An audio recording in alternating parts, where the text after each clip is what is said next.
watching NBC Sports, home of the NASCAR race for the championship. This is the Discover Card Countdown to Green as we get ready to go racing. It's just past high noon in the wild, wild west. Time for a showdown between two Winston Cup veterans. And this duel in the desert could decide the Winston Cup Championship, capping a season of excitement where we have seen the stars of the sport shine like the Arizona sun.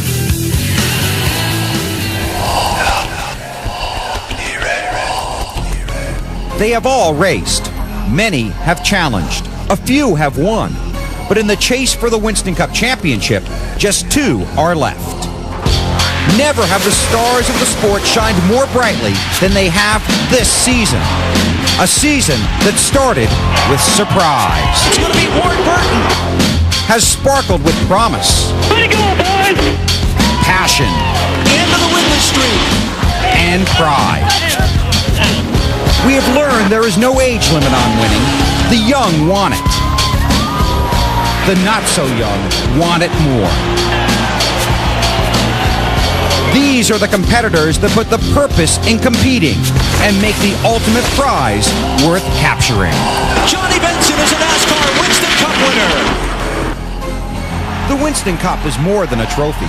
It is a tribute to the commitment, sacrifice, dedication, and desire that is required to hoist it. Tony Stewart in his third win of the season. Two men. Again in the championship. Two races. One mission. Victory lane awaits. So does the trophy. And now is the time to honor the stars of the series. The men for whom we cheer. The men who face the challenge. The men who add valor to victory. And make the winner a champion.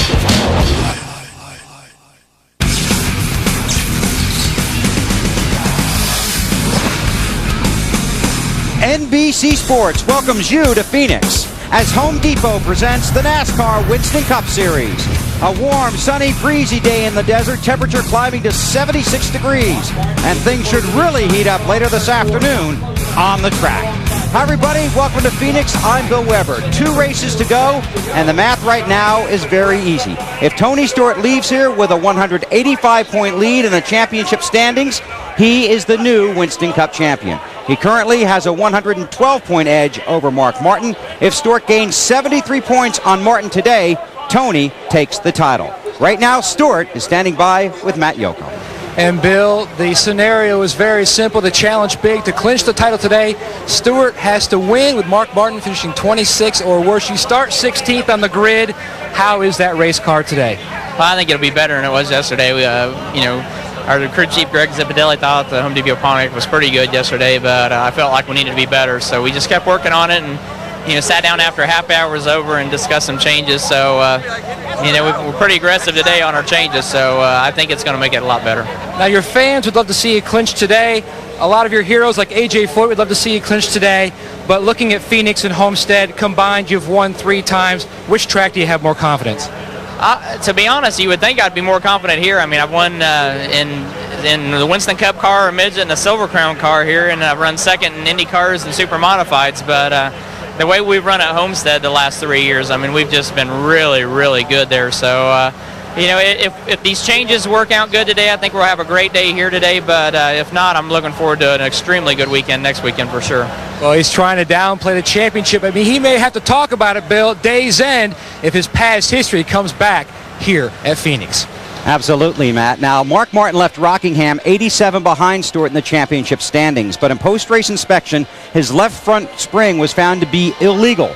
Martin was fined 25 driver points, Jack Roush 25 owner points, and crew chief Ben Leslie $5,000 because the left front spring did not have the minimum requirement of 4.5 coils. It was approximately 1/8 of a coil short. That's the area we have taped on this similar but not identical spring, approximately 1 inch in length. The 25-point penalty dropped Mark 112 behind Stewart. Roush Racing has 10 days to appeal. They have hinted about legal action. Jack Roush declined an NBC invitation to discuss the penalty. But in the garage on Friday, crew chief Ben Leslie told me he was shocked when NASCAR said the spring was illegal. It was purchased from an authorized vendor and bought from an approved manufacturer that the team has used many times in the past. You check the first 15, 20, 50 of their product, and then, if everything checks out without any type of glitches, you just assume that everything is okay. They had a defect in their line, and a run of springs come off that ended up being short. Unfortunately, we ended up getting 2 of them. One of them got in the car, and the biggest thing is it was just an oversight. The responsibility still falls back on our shoulders. We should check everything that we put in the car. Fans might think, since you're running for a championship, you're obviously looking for everything that will give you an advantage, and this might be determined in that thing. Well, that would be true in one sense. The other side is NASCAR's been awful strict as far as taking points, so we're not going to risk anything to take points. For there to be any advantage whatsoever, it would have to be 6 or 8 inches short. It'd have to be a half a coil to 3/4 of a whole coil short to be any performance advantage. And even then, it's marginal, especially at a place like Rockingham. And for NASCAR, the competitors and the fans, that's the tough part. Interpreting the intent, then enforcing the rules. In this case, being consistent was more important than being compassionate. You must feel awful. Yeah, it's a huge disappointment. We was kind of hoping that they would look at it on an individual basis, seeing how it was kind of a manufacturer's defect. It wasn't a performance advantage or a manipulation of the spring to gain a performance advantage. But it's another thing if you're trying to just be as conservative as possible and you miss something and you get an infraction opposed on you. And now for Mark Martin's side of things. Mark, we just heard from your crew chief, Ben Leslie, and obviously this has been very devastating for your guys. Can you bring them back from this, Mark? Well, I really don't know. We're pretty far back, but we've experienced a series of bad races. It's always possible. I know one thing. I've given it everything that I had this year, and will never stop doing that as long as I race. And I can't do any more than that. The 25 points will hurt. Can you still win this championship, Mark, with 2 races left? It's my contention that if we're lucky enough to win this thing or lucky enough to get within 25, that we'll win it. I think that we need to be, very fortunate to be realistic about it. And so, maybe this is the last 2 weeks or the weeks for the Viagra Taurus, and maybe it's not someone else's 2 weeks. Well, there's no better time to recover than Phoenix. He is excellent here in his last 10 races, Bill. 6 times he's finished first or second. Thank you, Marty. In 1990, Mark Martin and Roush Racing were fined 46 points for an unapproved carburetor spacer plate. Mark finished second in the championship standings that year to Dale Earnhardt by 26 points. In 1999, Greg Biffle and Roush Racing were fined 120 points for an unapproved manifold in the Craftsman Truck Series. Biffle finished second that season in the standings by 8 points. Last week, it looked like Mark Martin was going back to victory lane at the Rock, but the 6 car finished second to a perfect 10. It's been a strange season for Johnny Benson. In May, a hard crash in the Busch race at Richmond left him with rib cage injuries that kept him out of the next 3 races. Then, just a month after getting back in the car, Benson slammed the wall at Daytona and suffered additional rib cage injuries. He missed the next 2 races. But in the last month, Benson's season has taken a new turn. At Martinsville, he battled his way through the field and nearly chased down Kurt Busch for the victory. Then last Sunday, he came to Rockingham, still looking for his first Winston Cup win. One final charge off the last corner. Johnny Benson is a NASCAR Winston Cup winner. Johnny Benson in his 226th Winston Cup start. Victory number 1. First thing he just thought was, finally.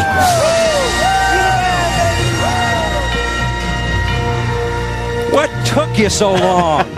Man, I kind of hoping they don't ask me how long it's going to take for the second one. That first one took forever, but I'm real happy. I mean, Valvoline guys obviously extremely happy. All the pit crew, just everybody done a fabulous job. It will always say Johnny Benson, Winston Cup winner now whenever they refer to you. Well, I mean, that's pretty cool, but it's a team that did it, not just me. I mean, it's a Valvoline team that won that race, not Johnny Benson. So it's just a cool deal. Like I say, I mean, I understand how everybody feels about it. I hated it took as long as it did. Maybe the second one won't come near as long. Have you thought back to the days at Bahar? You brought that up last week, the days at Roush, and finally your days now? Well, we've been so close so many times, with Bahari, with Roush Racing, of course, even with the 10 team here at Valvoline, and it's just so hard. I mean, it's so competitive, and we always felt that we could win the race, and finally we've been able to put it all together and hopefully get a couple more. Can you get one today? We sure hope so. I mean, we were decent in happy hour, not quite as good as what you want to be. Of course, James Ince, man, I'll tell you what, he's so good at not guessing by any means, but making changes before the race, and last week was a great example. 38th quick on the sheet, takes and changes everything, and he says, I think it'll be okay. And I told him I'll let him know, and it was good. So the changes we made today, who knows? We might be there at the end. All right, well, congratulations. They're starting driver introductions. You head over there. Good luck today. All right, thank you. Johnny Benson coming off the win last week at Rockingham. Still ahead as the countdown continues live from Phoenix. We'll have plenty of stuff, including Dave discovering garage reaction to the Mark Martin penalty. And next, the Golden Benny is awarded, but will the winner accept?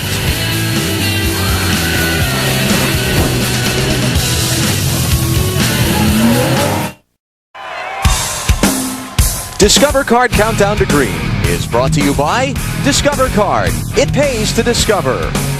By NASCAR Thunder 2003 from EA Sports. If it's in the game, it's in the game. And by Wendy's Mozzarella Chicken Supreme. It's chicken on a higher level. Kurt Busch won back-to-back races. Then last week his crew chief Jimmy Fenning was presented with the Golden Benny. Only Jimmy didn't accept. It seems some of the superstitious guys back in the Winston Cup garage area believe the Golden Benny might be cursed. Well, last week, Busch had a good finish, third, climbed to fifth in the points. So has the curse been broken? Let's find out.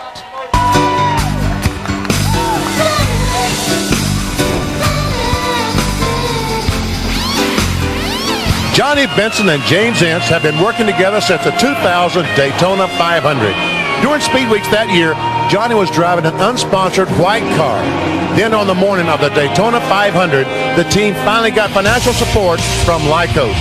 Still, few people expected much from the 10 car, but the James-Johnny combination put the team in contention to win, and they were actually leading until Dale Jarrett passed Johnny with 4 laps to go. Since that 12th place finish at Daytona, they have come close to winning several times, including a second place finish 2 weeks ago at Martinsville. Then, last week, after 98 NASCAR Winston Cup races together, James and Johnny finally got to victory lane. And for that, the 10 team gets this week's Golden Benny. Bill, I got a problem. What's going on, Benny? I mean, here it's about 12:15, isn't it? I told James Ince he was going to get the Golden Benny to be here at 12:10. I don't see anybody. There's not a soul here, Bill. I mean, you think there really is a curse involved? These guys don't want the trophy? What do you think it means, Benny? That could be the case. I don't know. I told these guys plainly to be here, and there's no one here. Hey, look behind you. Hey, guys, come here.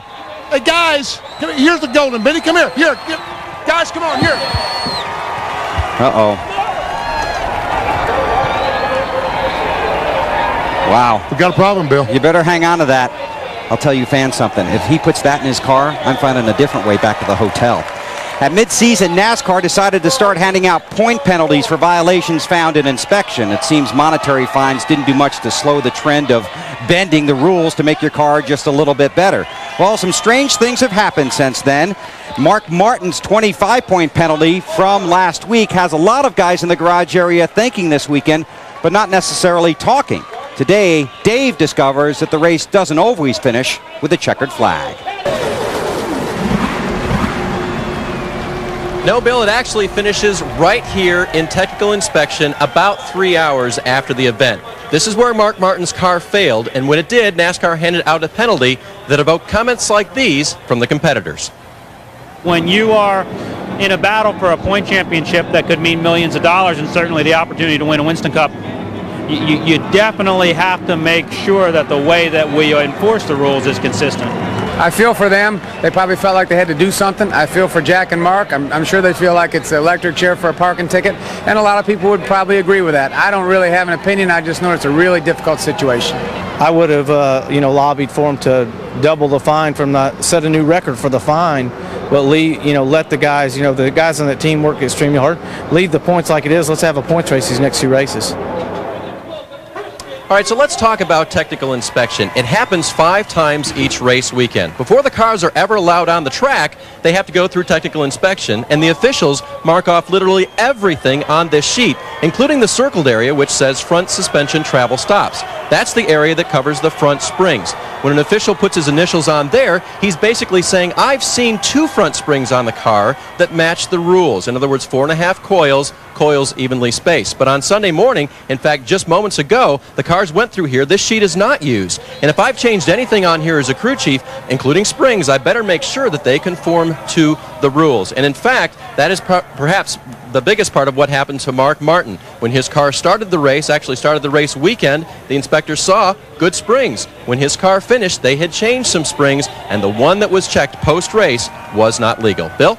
Thanks, Dave. Great explanation on that. Election day has come and gone, but we want you to vote again.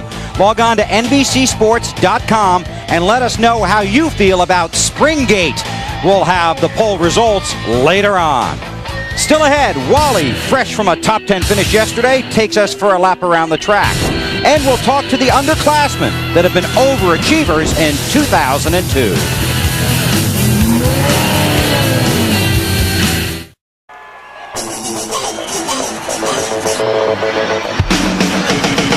Jimmy Johnson sweeps the Monster Mile this season. In just his 35th start, Ryan Newman goes to victory lane. Kurt Busch takes his 3rd victory of 2002. He wins the Napa 500.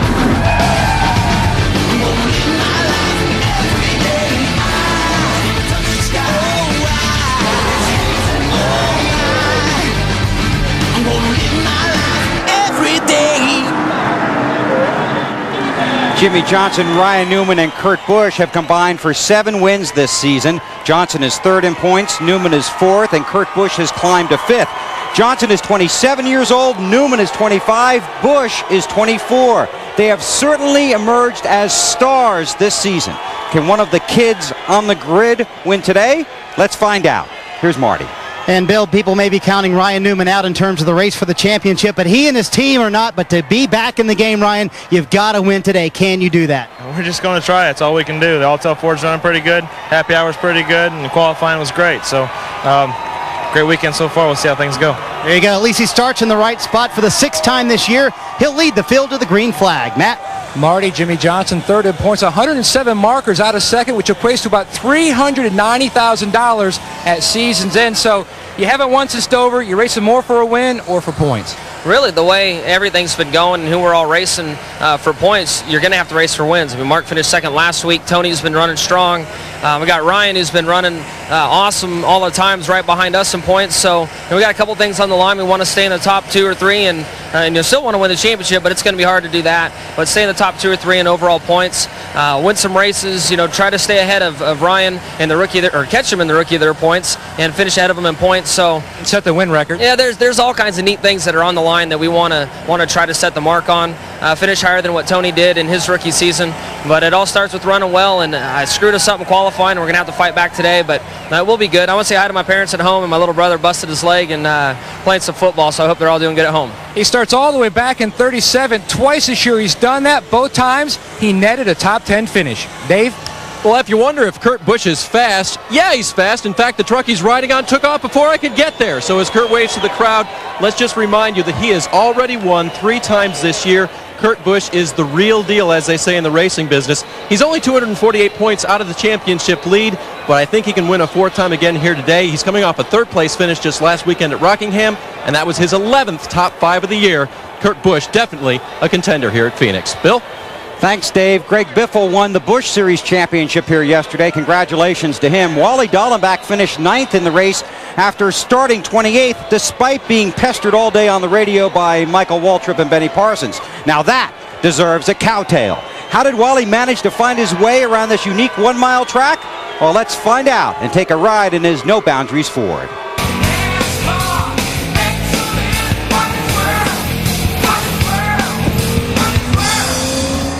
Welcome to Phoenix and my NBC No Boundaries Ford. Phoenix is a tricky place to get around because 1 and 2 is so different than 3 and 4.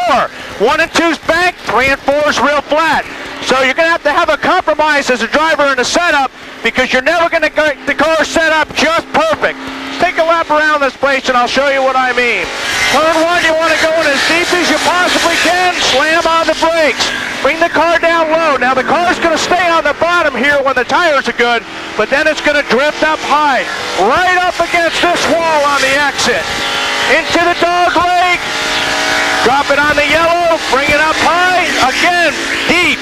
But the thing is here, I like keeping the car down right on the bottom of the yellow line. Other guys will diamond this corner. You want to get on the gas hard, and it's going to throw you right up against this wall. Phoenix is a blast to drive as a driver, one of my favorite places. But it's very challenging for not only the driver, but for the crew, because you got to chase this racetrack all day long. 1 mile track, 312 laps for the NASCAR Winston Cup stars today here at Phoenix. Next, 2 Winston Cup veterans battling in the points race and on the track. Racing rivals renew a rusty relationship as the countdown roars on.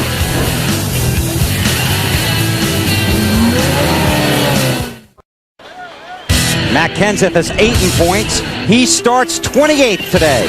Dale Jarrett is hanging on to 9th in points. He starts next to Kenseth in 27th. Ricky Rudd is 10th in the point standings. He rolls off 24th here this afternoon. Rusty Wallace is 6th in the championship standings. Jeff Gordon is 7th. From 3rd to 7th in the standings, the separation is just 48 points. From Rusty to Jeff, it's just 1 point. But as we saw on the track once again last week, these two are often much closer than that.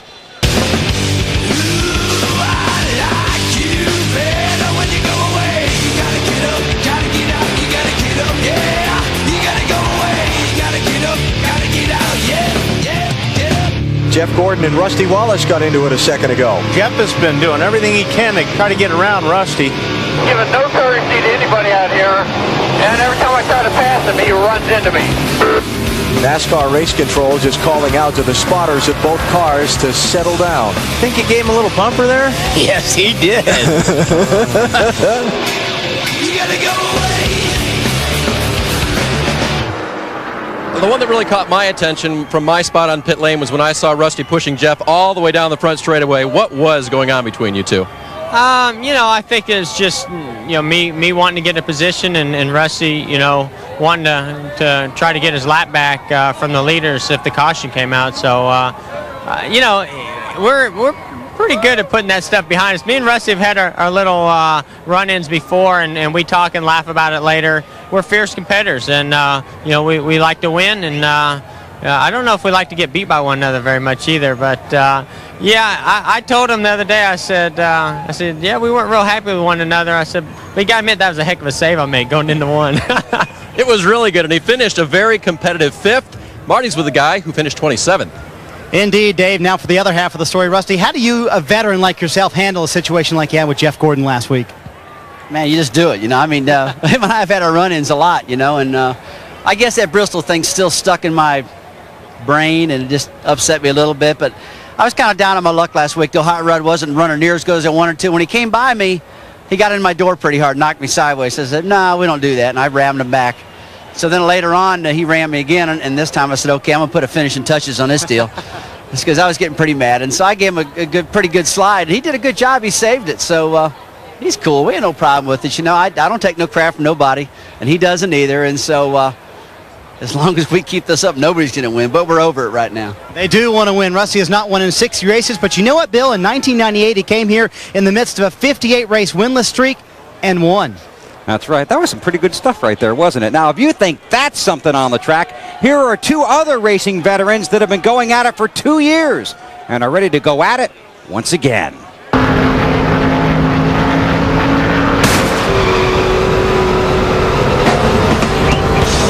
Walter, you got a bunch of laps on this racetrack. Let's see if I can catch you. Look, I can't turn 2 wall. Always gets me. Uh-oh, now I'm in the grass. That's not good. That's not good. Oh, guy in front of me in the wall. That's you. That's me. See ya. I got to make the turn, though, don't I? Oh! Uh-huh. How'd you like that, huh? Oh! Yeah. I'm going to have to come after you now. I know. Oh, where are you going, BP? Just through the grass, that's all. BP, I don't think we're going for the win on this race. I think it's going to be who's first caution. This is survival. There's no doubt about this. I'm definitely walking back to the hotel after this race. Mark Martin starts 7th today. He has 33 career wins. He won here in 1993. 5 times he has finished second in this race. 3 times he has finished second in the championship standings. In fact, Mark finished in the top 10 in the championship standings for 12 consecutive seasons, until last season when he finished 12th. Today he's second in the standings, 112 points out of first. Now, you don't have to look it up because we already did. Where? In the media guide, where Mark Martin's bio, believe it or not, begins on page 112. The countdown's at 0. The showdown is next. This has been the Discover Card Countdown to Green. Let's go race it.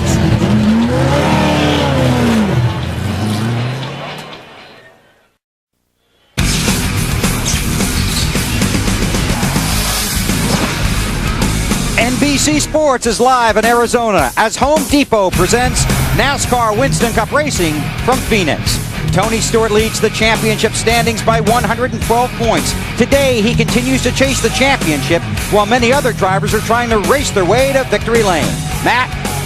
Bill, in 2002, America has been introduced to rookie winners Johnson, Newman, and McMurray. One name you might not be familiar with is Scott Wimmer, but that could change by day's end. Wimmer scored his 3rd Busch career win Saturday. He was 3rd quick in Winston Cup final practice. He starts 19th today.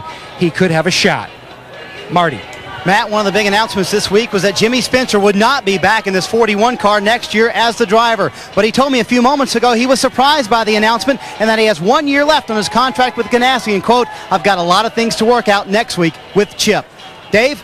Marty, no wins for Junior on a flat track this year, and no wins ever here at Phoenix in Busch or Winston Cup competition. Is he a threat today? Yes, he qualified 3rd. The team found something, and he will be near the front of the pack at the end today. Bill?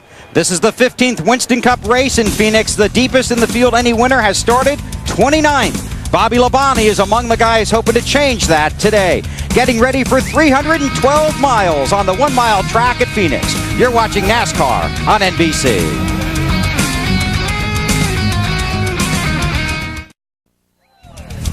Home Depot presents the 35th race of the Winston Cup season live from Phoenix, Arizona. 2 races remain. The season concludes next Sunday just south of Miami. 7 drivers are still mathematically eligible for the Winston Cup Championship. So wow, Tony Stewart and Mark Martin are squarely in the spotlight. If those 2 drivers stumble today and finish far back in the field, 5 more drivers could come charging into the championship picture. This is the day when we find out who holds and who folds. Up to the booth to Alan, Wally, and Benny. Little extra excitement in the air today, Bill. The possibility the championship trophy could be in the house at the end of the day, or the race could tighten up to the final week at Homestead. BP, Tony Stewart has maintained all along he's not racing to protect that championship lead.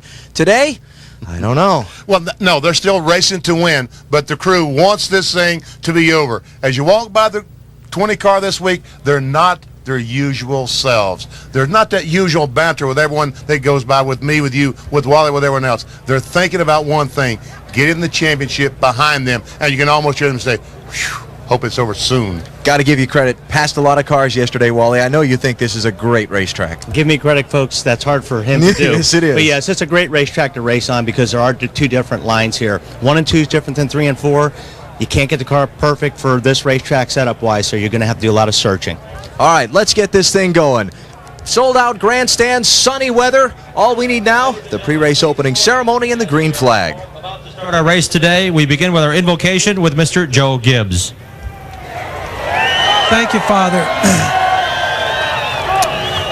Father, as we pause now, we just want to say thanks to you for loving us so much, that you were willing to create a world and put us in it, knowing that at times we were going to disappoint you. And then for providing your Son, Jesus Christ, for that way back to you. We thank you, all of us, for putting us in this country where we have freedom of choice, and we pray for our country and a moral awakening in America. Father, we just pray for the events today. We pray that they'll be safe and protect us on our way home, and we just say thanks to you. In that precious name we pray. Amen. Ladies and gentlemen, it is our pleasure to have a return visit by this gentleman who's performed before thousands at the NFL Super Bowl and here at Phoenix International Raceway. World-renowned trumpeter and artist, Mr. Jesse McGuire, to perform our national anthem.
Tomorrow's headlines read, will Mark Martin close the gap, or can Tony Stewart outdistance the field and take the title today? The green flag is next from Phoenix.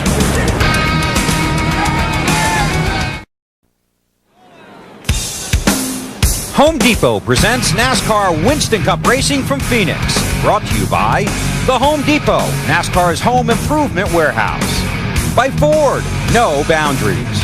By Rocky Mountain Cold Coors Light, cold down easy. And by Autotrader.com. Sell your car fast on the ultimate automotive classified site. NASCAR on NBC, live in the Valley of the Sun at Phoenix International Raceway, where the 43 starters in today's Checker Auto Parts 500 are rolling out onto this mile track.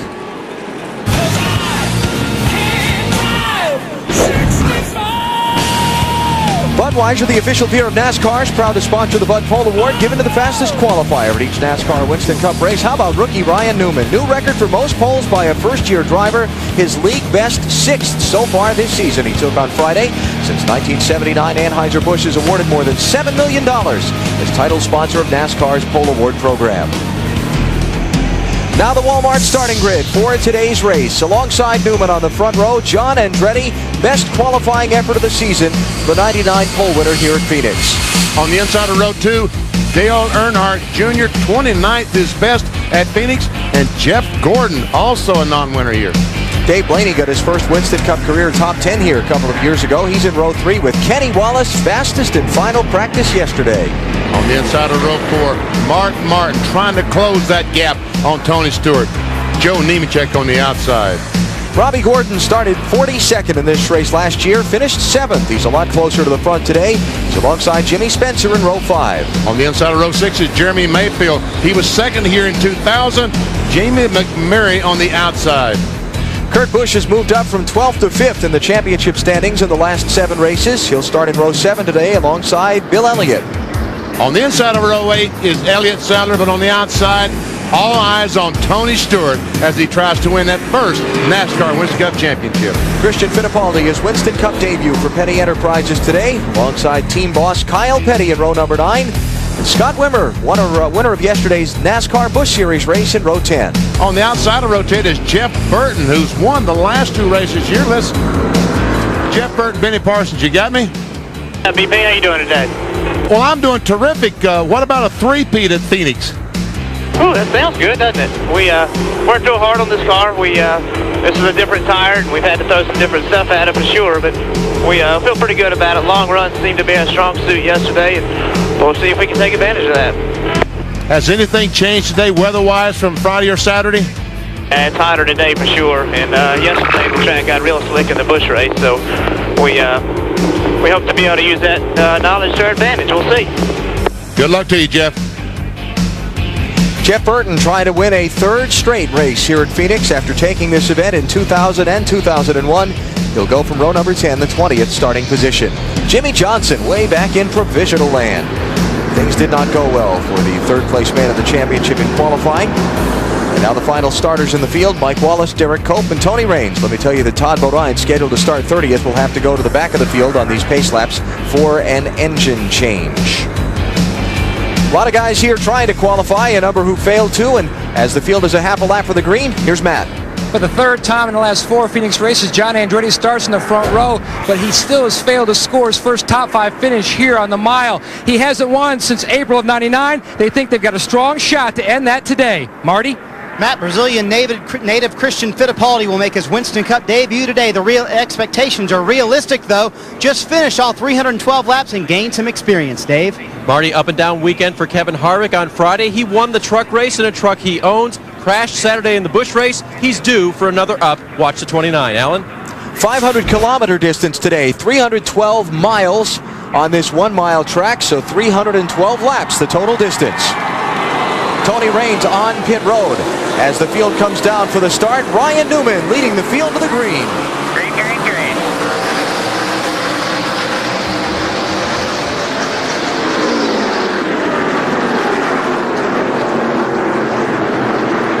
Real slick.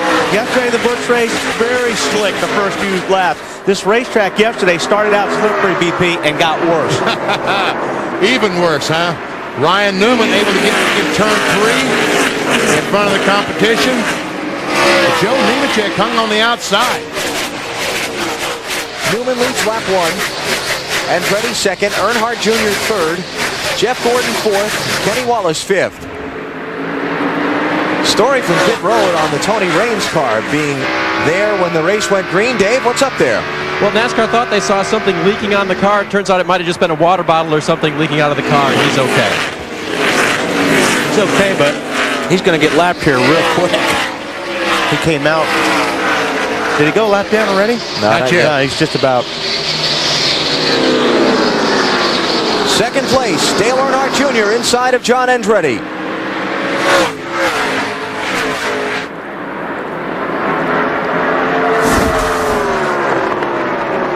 This Phoenix track a little different than most. The kink on the racetrack, instead of being where the start-finish line is over on the backstretch. Places like Daytona, Charlotte, you see the front straightaway with the curve in it. Not here.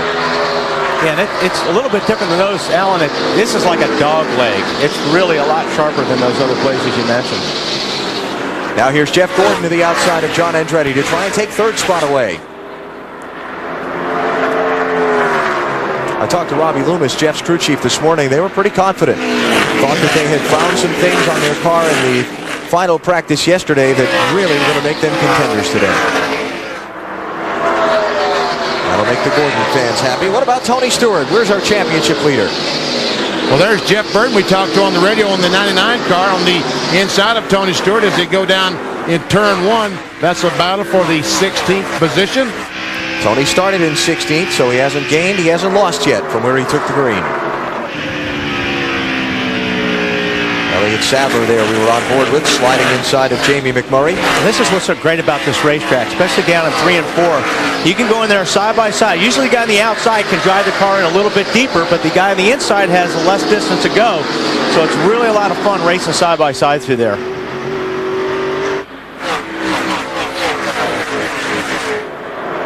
And Burton and Stewart just kind of hung there side by side. Nobody able to get the clear advantage.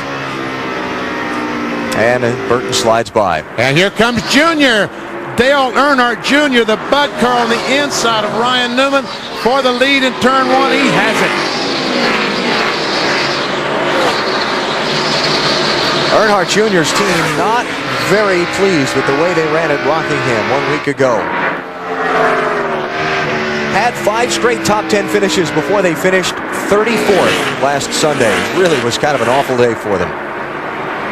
And that wasn't, 34th, we crashed, fixed the car, and came back out. That was 34th.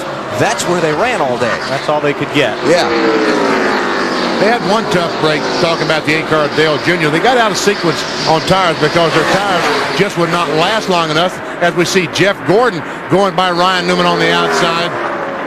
So they made an early pit stop. The caution flag came out, captured them a couple of laps down, and that didn't help matters, but they really did not run well. And they're not very happy. They're going back to Rockingham next year and test to make that a little bit better.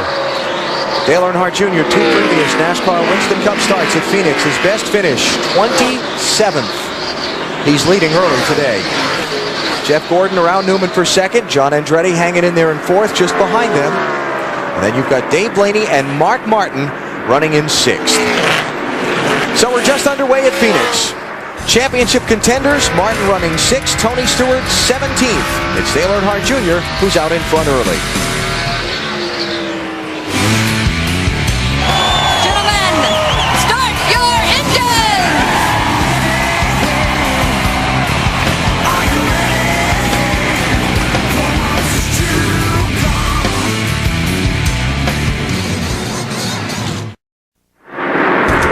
We check the Wendy's race menu. Next weekend, the final weekend of on-track action in the NASCAR season. NBC Live in Homestead, Florida.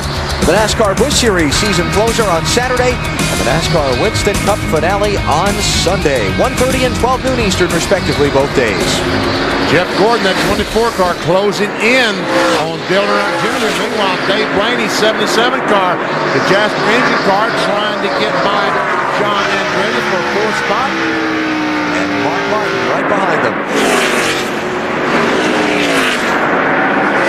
Mark needs a positive points day today. He can't let this thing go to Homestead next week, still down 100 points. Because then he's really up against the near impossible. And a guy that he's racing against for the championship gets around Homestead pretty good.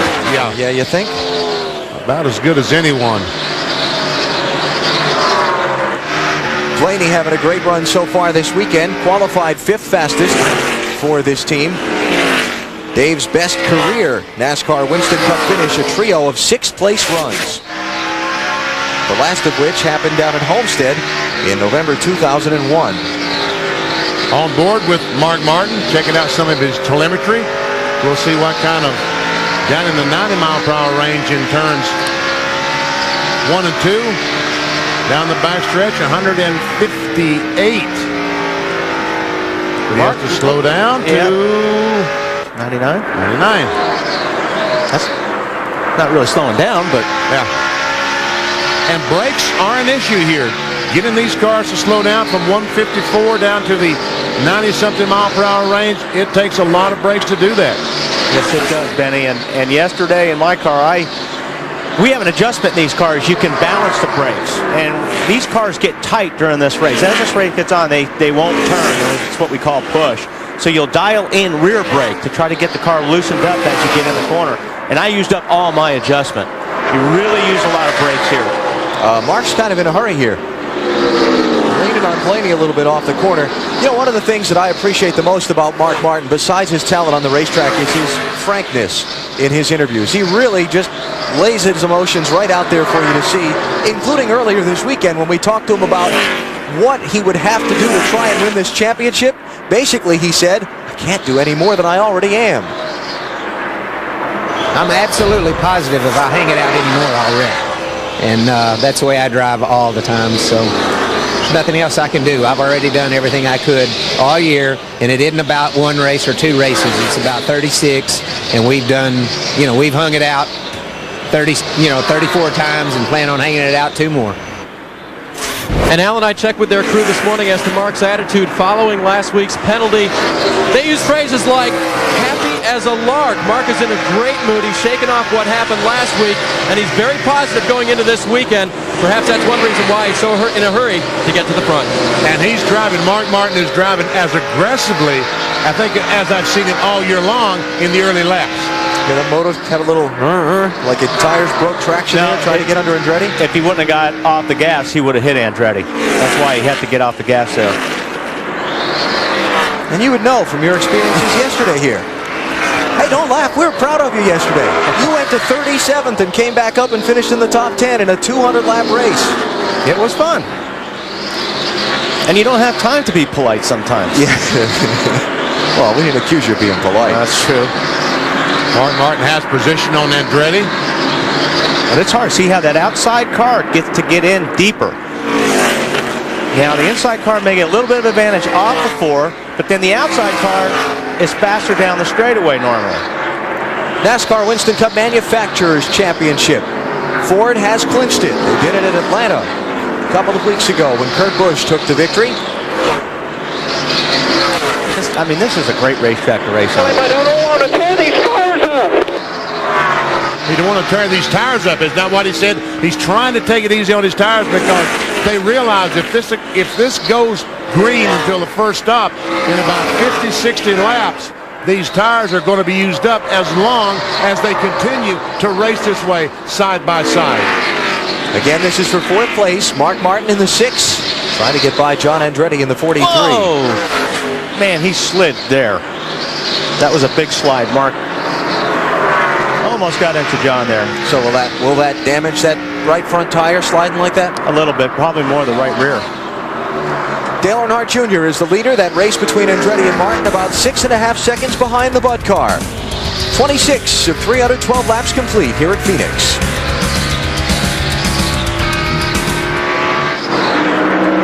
Trouble in turn 4. Jamie McMurray has spun around. The caution flag is out. And there's some damage to the left rear of the... Severe damage. Severe damage. And Tony gets his lap back. That was good save for Tony Raines. Pit Road Boys telling us McMurray was reporting his car very, very tight before the crash. Did not want to turn in the corners like he needed it to. Boy, his luck has really run out, huh? McMurray trying to win 3 straight NASCAR Busch Series races and coming into yesterday's event here at Phoenix that you saw on NBC. Got caught up in an early crash. And you know, if you follow Winston Cup racing, about the Cinderella story he's been in this 40 car. The great performances that he had, the win at Charlotte in just his 2nd start, the 15th place finish at Rockingham, 7th in Atlanta, far surpassing expectations. I'm a little disappointed in you for not getting me another set of tires yesterday. I know we should have. We needed another set of tires. Everyone needed another set of tires. Yeah, everybody did. All right, anybody coming to pit here? Leaders coming to the opening of pit road. I think they'll all make pit stops here.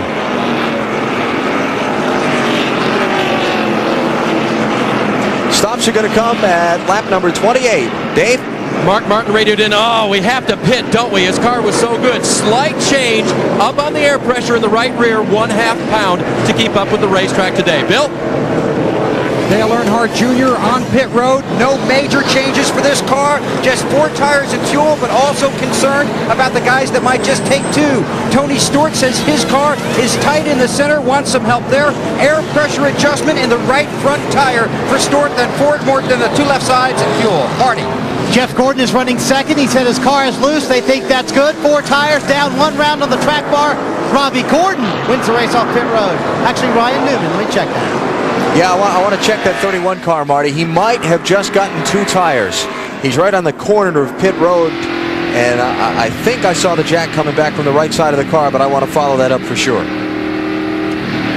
He was running 10th coming in, so it's not unheard of that he couldn't have gotten out second. Look at the rip in Kenny Wallace's door there.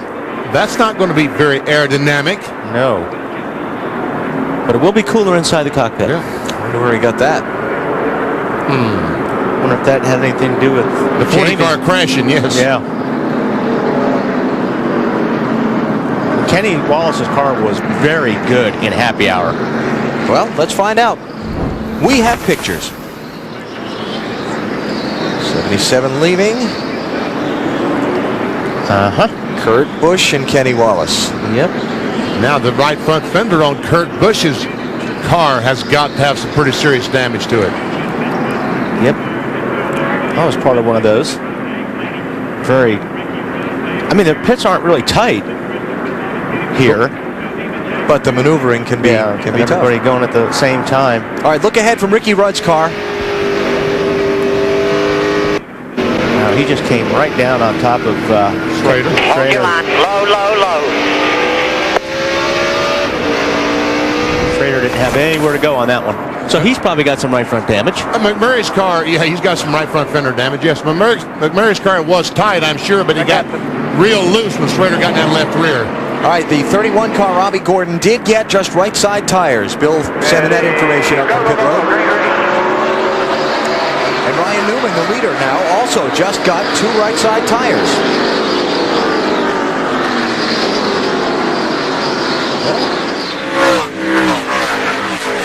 It'll be an interesting experiment for later in the race, I guess. Well, we saw Mike Wallace last year, in last year's race, get 2 tires at the end of the race and almost win, almost beat Jeff Burke. I think we're seeing here 2 tires against 4 tires, yes. Junior in the 8 car has those 4. He dives on the inside of Robbie Gordon, takes second spot away. We'll keep an eye on his speeds against that of the leader Ryan Newman and see if indeed the tires make a huge difference here. How about the 12 car, Marty? Alan, I talked to Matt Borland, the crew chief for Ryan Newman. He said this was a planned experiment. They planned this morning. If they got an early caution, they wanted to see what 2 tires would do to see if it would work for later in the race. Well, good time to do it. Junior is definitely closing on visually. I mean, you don't even have to look at the watch. He's gaining a lot of ground on Ryan right now. Jeff Gordon to 3rd, Mark Martin to 4th by Robbie Gordon. Here comes Dave Blaney in the yellow car, the 77. Now, 1 mile track. We saw that damage to the door on Kenny Wallace's car. He's right in the thick of this race for these up front spots. Is that going to be a hindrance for him? I don't think so. Yeah, I don't think so either. Not in the door. I'd rather have that damage in the door than that right front fender damage that maybe the 97 car Kurt Busch has, because that will affect your downforce, and the door I don't think will hurt Kenny too much. Okay. The gang downstairs in the trucks made a nice glove save and a beauty to break away from that commercial when the crash happened. And as soon as Dale Earnhardt Jr. goes by the 12 car, we'll probably go back to commercial and get that out of the way. Okay, guys. Dale Earnhardt Jr. back out in front. 4 tires are better than 2 would be the statement made there so far early at Phoenix. Back at Phoenix International Raceway, let's check our NASCAR Busch Series update. Scott Wimmer just basically overpowered Greg Biffle in the closing laps yesterday. Biffle led 185 of 200 laps, but Wimmer took the win away. And our man Wally from 37th to 9th. We'll give you credit for that. Congratulations. Thank you. Big story of the day, Greg Biffle locking up the NASCAR Busch Series Championship for 2002. Congratulations to he and the Jack Roush team. Now the Craftsman Truck Series update. Kevin Harvick won a thrilling race here on Friday by about a half a hood over Ted Musgrave. And their championship will go down to next Friday's race at Homestead Miami Speedway with just 32 points between 1st and 2nd. And Ted Musgrave still in the hunt. That's part of Ford Championship weekend at Homestead next Friday, Saturday, and Sunday. Going to be a lot of fun. Palm trees and race cars. Can't beat the combination. Jamie McMurray involved in the caution earlier. His car's gone to the garage. Dave's with him. And you just climbed out, Alan. Jamie, what happened on the track? Well, I don't really know. The car was a little bit tight, just kind of trying to stay out of the way, and felt like I found a position I could ride in, and the 29 got by me, and whoever was behind him got into the back of me. I guess we were in the way. But, I don't know, everybody talked about all the luck I was having, and apparently it ran out yesterday and today. We just, I don't know, wrong place at the wrong time. And the crew fixing it, can you get back out? Yeah, it looks like the track bar mount got into the truck arm, and I just really couldn't drive it, and we couldn't figure out what was wrong, so they're going to come back and try to get it fixed, and we'll go right around. All right, yeah, it'll be the second day in a row he's done that. He mentioned a wreck in the Busch race yesterday, and another one today, guys. Boy, riding around is no fun, because you are in the way. Second place here.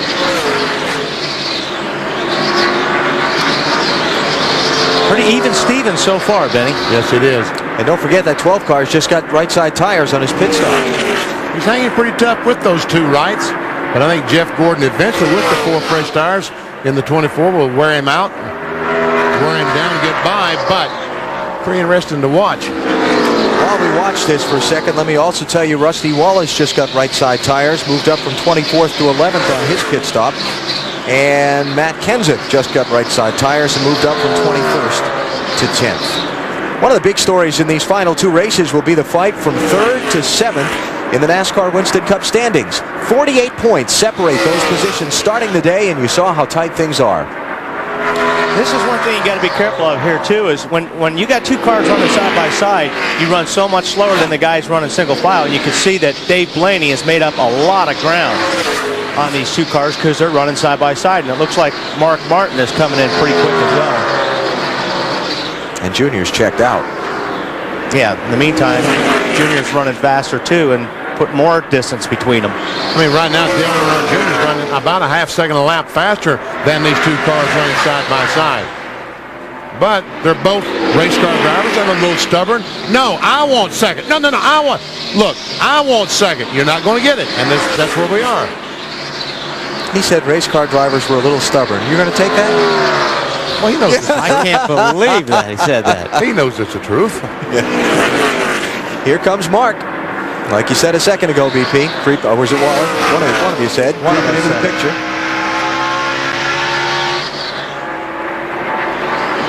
And still, for second place, they race on. Now, if Blaney could give somebody a push. Not like a push in the draft, but literally a push with the front bumper. That too. How about that? Blaney goes by Gordon to take over the 3rd spot. And the guy with 2 tires hung on. Yeah, Jeff Gordon has won at 19 of the 23 tracks on the NASCAR Winston Cup circuit presently. This is not one of them. So what's left to race for if you can't win the championship? How about another spot in the record book? Blaney by Ryan Newman for second. Only problem is he's 5.2 seconds behind the leader, Dale Earnhardt Jr.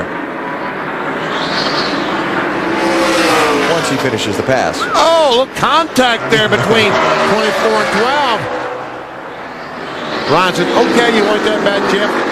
Have at it. It's just a lot easier passing that way. But those 2 aren't done. No, Newman said, whoa, wait a minute. Can't do me like that. Tempers, tempers.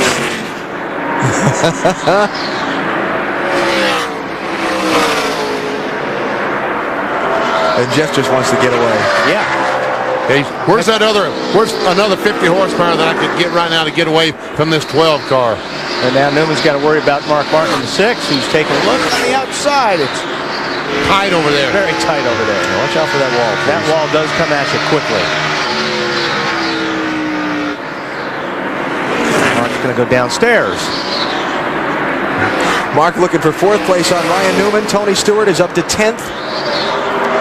And Dale Earnhardt Jr. has extended his lead even farther. 5.5 seconds on 2nd place, Dave Blaney. 52 laps complete here at Phoenix on NBC. Home Depot presents NASCAR Winston Cup Racing from Phoenix. Brought to you by Enterprise Rent-A-Car. Call 1-800-RENT-A-CAR. Pick Enterprise. We'll pick you up. By UPS, official delivery company of NASCAR. We want to race the truck. People love the truck. By Walmart, always low prices. Always. And by Yamaha, makers of fine motorcycles and ATVs. Nobody's more in tune with motorsports than Yamaha. Dale Earnhardt Jr. is the leader of the Checker Auto Parts 500 at Phoenix, but his lead on Dave Blaney is shrinking. Here's our Little Debbie trivia question. Who is the only driver to win Phoenix and the NASCAR Winston Cup Championship in the same season? Alan Quickie. Wrong.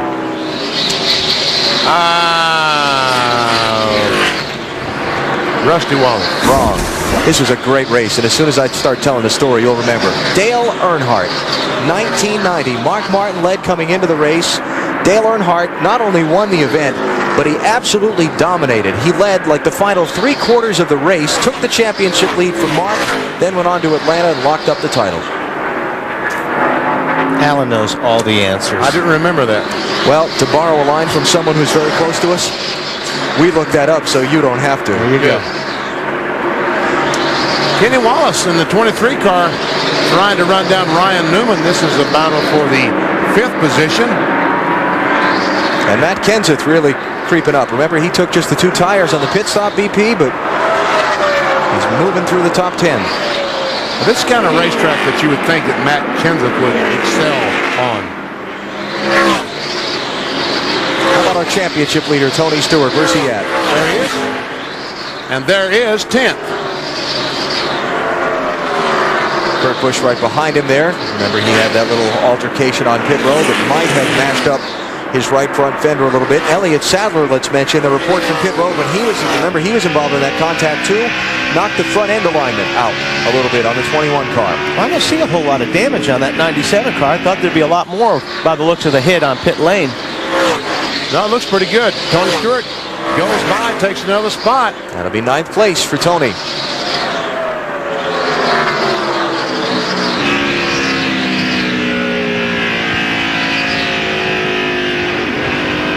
All right, so that's where your championship leader is running, now up to 9th. And what about the 48 car? Jimmy Johnson, 3rd in the championship. Well, he's another one that took just 2 tires on his pit stop. And Dave, after starting way back in the field in 37th, he's moved up nicely. Alan, he was just a little bit loose on the throttle, and they discussed changes to make. They really couldn't come up with the best solution, so they decided not to hurt the car at all. They made no changes to the way the car was set up, and as you mentioned, just took on 2 right side tires. And the scoring serial on Jimmy Johnson showing you he's currently in 13th place. Mark Martin running 4th behind Dale Earnhardt Jr. out in front of Dave Blaney, but the lead is shrinking rapidly. Coming up on the 1/4 mark of the race, you're watching NASCAR on NBC.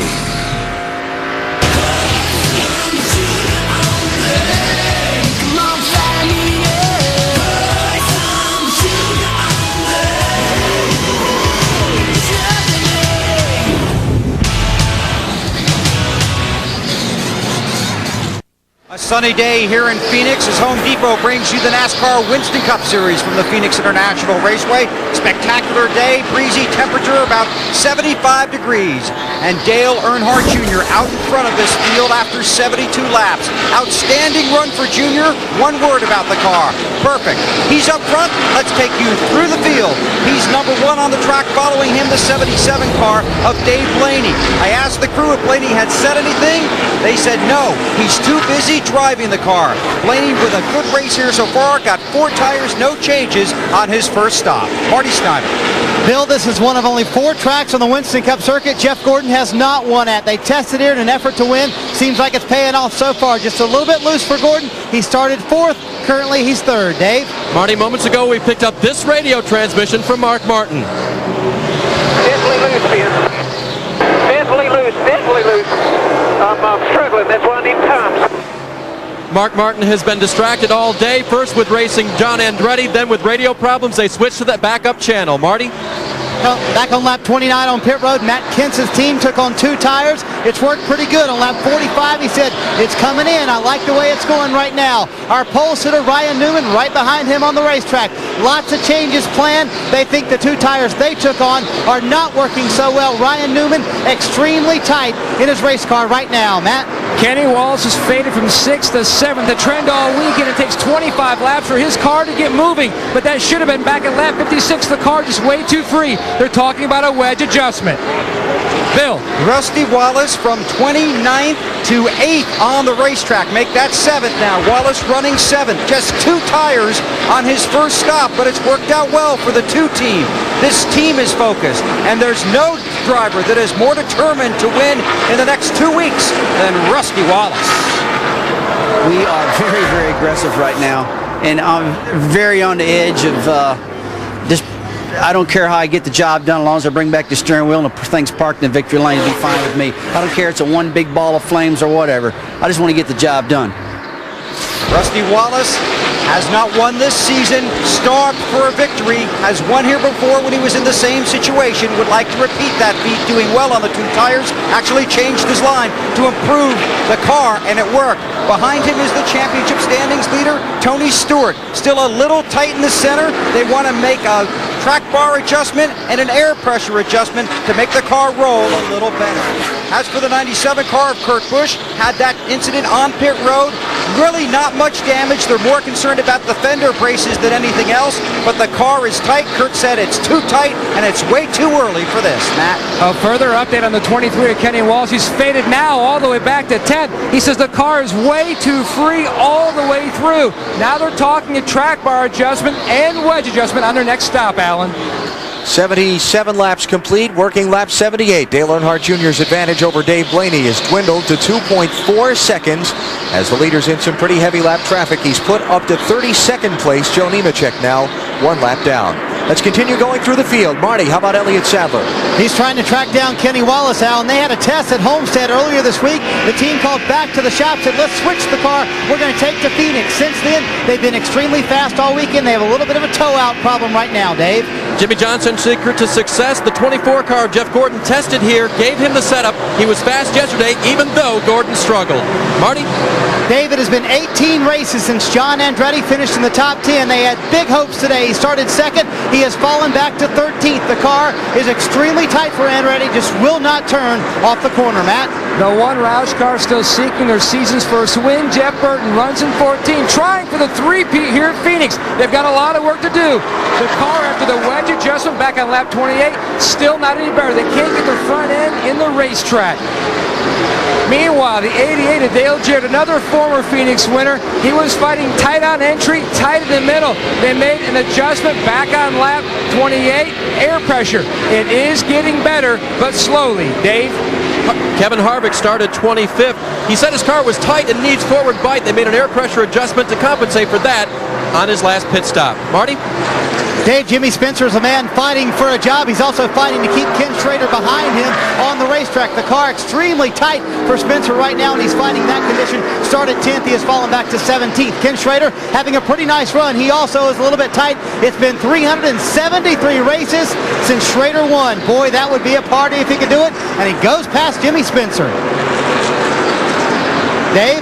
Michael Waltrip started 38th, Marty, and he's all the way up to 19th on the last stop. They made no changes. The car is pretty good, and he's been quiet on the radio ever since. Bill? Ricky Rudd with Raymond Fox calling the shots from atop the pit box. Car just a little bit loose. 4 tires on his first stop. Rudd, with just 2 races left in this car, would like to get it back to victory lane. Dave, how about the 18 that just got by him? And the 18 is running very well. Bobby Labonte has Fatback McSwain giving information this weekend, his crew chief next year, and it's doing well so far for him. Alan? So there are the top 21 cars. Rest of the lead lap, there are a total of 30 of them. Scott Wimmer, Johnny Benson, Mike Wallace, Robbie Gordon, then Jeremy Mayfield, Ward Burton, Steve Park, Todd Bodine, and Jason Leffler. Then you get back to leader Dale Earnhardt Jr. out in front after 83 laps, a quarter distance here in Phoenix. You're watching NASCAR on NBC.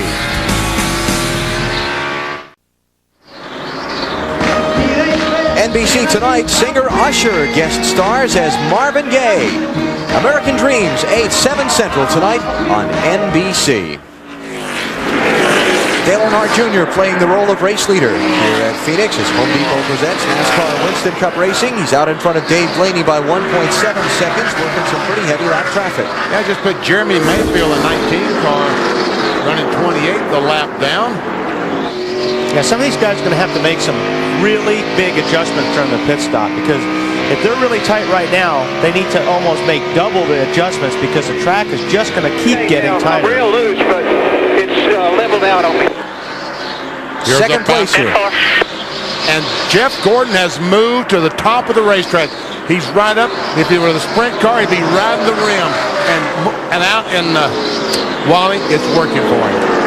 Watch how high he goes up in the corner. I can talk about definitely two lines here. And if you can get your car to work high in 1 and 2, it actually is better. But yesterday I looked everywhere. I was on the bottom and the middle high. You just got to keep searching the racetrack to see what your car likes. And Jeff Gordon now obviously found a groove that he likes, and his car's fast on, and that's the high groove. Problem is, when the lap traffic is in the groove that your car likes the most, that becomes a problem. Todd Bodine also running that high lane in the Discover Card entry. Todd just been put a lap down by the leaders in 31st place. Marty, what about the 24? What are they saying in the pit area? Well, BP, one advantage of qualifying well is you get a great pit stall, and their pit stall for Jeff Gordon is down here in the middle of 1 and 2. So Robbie Loomis said, hey, why don't you try running that high line? Everybody else is. He went up there, and they picked up time. And that was Robbie Loomis' suggestion to do that. Working well for Jeff Gordon. Well, we didn't qualify very well yesterday, and what we did is I tried 3 different lines in 3 laps, and they looked at the watch, and then they told me, hey, whatever you did that lap, that's where you want to run. But Robbie being down in 1 and 2, he can see it for his own eyes.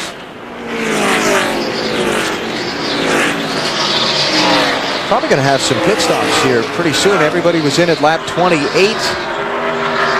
Maybe another 25 laps or so before they come in. So let's take a break here, get back and set that up. Dale Earnhardt Jr. leads. You're watching NASCAR on NBC.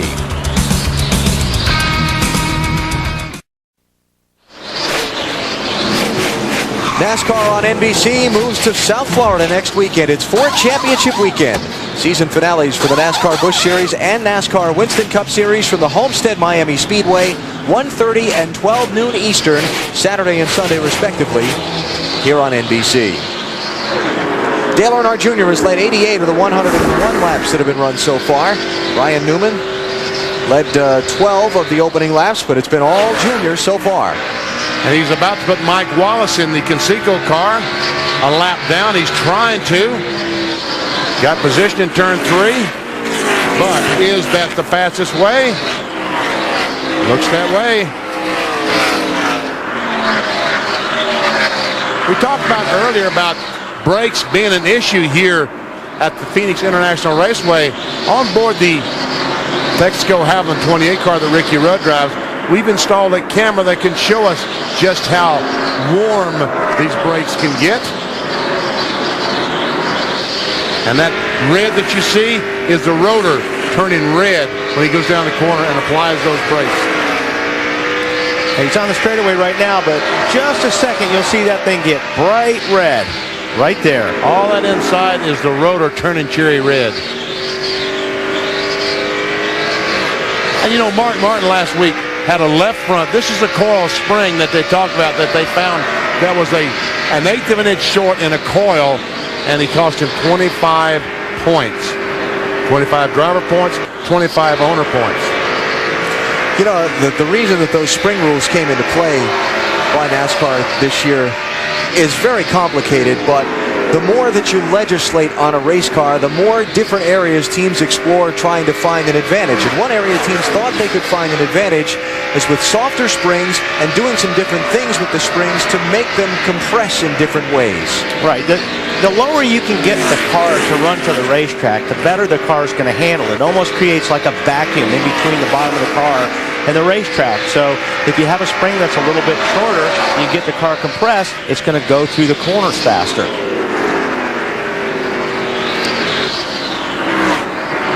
But that spring, I don't think, had enough off it to make it a difference. No, I don't think it made any difference as far as the performance on Mark Martin's car. But again, once again, The rule says 4.5, and it wasn't 4.5. It was 4 3/8. So you see Ricky Rudd, second to last on the lead lap now, back in 21st place. They're racing Michael Waltrip, and we are coming up on green flag pit stops for some of the front runners. In fact, Todd Bodine has come on the pit road already, and Ward Burton has been on the pit road. And there's the winner, the 27 car, Scott Wimmer, the winner of the NASCAR Busch Series race yesterday. And in watching Happy Hour yesterday, I just was convinced that he was going to be a challenge for the win today. But right now, this is not looking good. He's about to go a lap down to Dale Earnhardt Jr. And Jr.'s car is getting into the corner really, really well. He's he's really making up a lot of ground getting in, and his car's rolling through the center right here. That's really good here at Phoenix. What's up, Dave? Well, just wanted to update you on the 27. He has been tight all day long. They made an air pressure adjustment last time to try to correct it, but that's a problem for Scott, as his car is just really tight and not nearly as good as his Busch car was yesterday. And he's coming to you now, Dave. And see, I don't think an air pressure adjustment right now, this track's going to get a lot tighter. These guys are going to have to make big changes right now. And I don't know if a pound of pressure here and there is going to get it done. Dave? We'll see what they do this time. There goes the adjustment wrench. They're going to make a wedge adjustment in that car. That's going to be a lot more significant, and look at how many times he turns it around. That will change this chassis and hopefully make things a lot better for Scott. They'll put on 4 tires and pump it full of fuel. Rusty Wallace is in for his pit stop. Remember, Rusty took just right side tires when he came in back at lap 28 under the caution flag. Now see, Rusty probably won't, I think Rusty, if he's happy with his car, he'll make a small change, maybe a tire pressure adjustment. But the guys that are really having trouble are really going to have to go out there and make some changes. I don't see any wrenches going in the back, Benny. No wrenches, just air pressure adjustment. Good stop. All in all for Rusty Wallace, a little over 15 seconds. See Wimmer leaving. Joe Nemechek, who's just ahead of them, heading out of the pit road. Here's John Andretti in. Marty. John Andretti's been extremely tight. He obviously started second today. He has fallen back to 12th, Alan. This team really needs a good run. They're planning on a wedge adjustment. Also, they're going to take a pound out of the right front tire. Wally talked about how many of these teams need to make big adjustments. Many teams are talking about that, how the racetrack's going to change throughout the day. You need to keep up with it. It'll be the pound out of the right front tire. 4 tires for John Andretti, and they decide not to make that wedge adjustment. And I agree with Wally. That might have been a bad move. Good pit stop. Under 15 seconds. Jeff Gordon is on pit road. Second place car.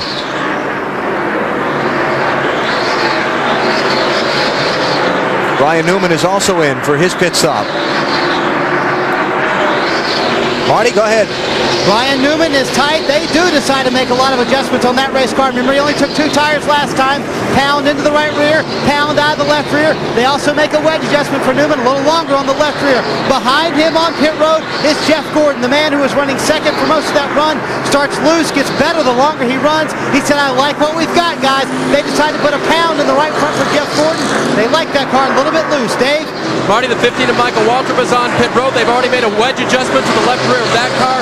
4 tires and fuel for Michael. His car was just a little bit loose.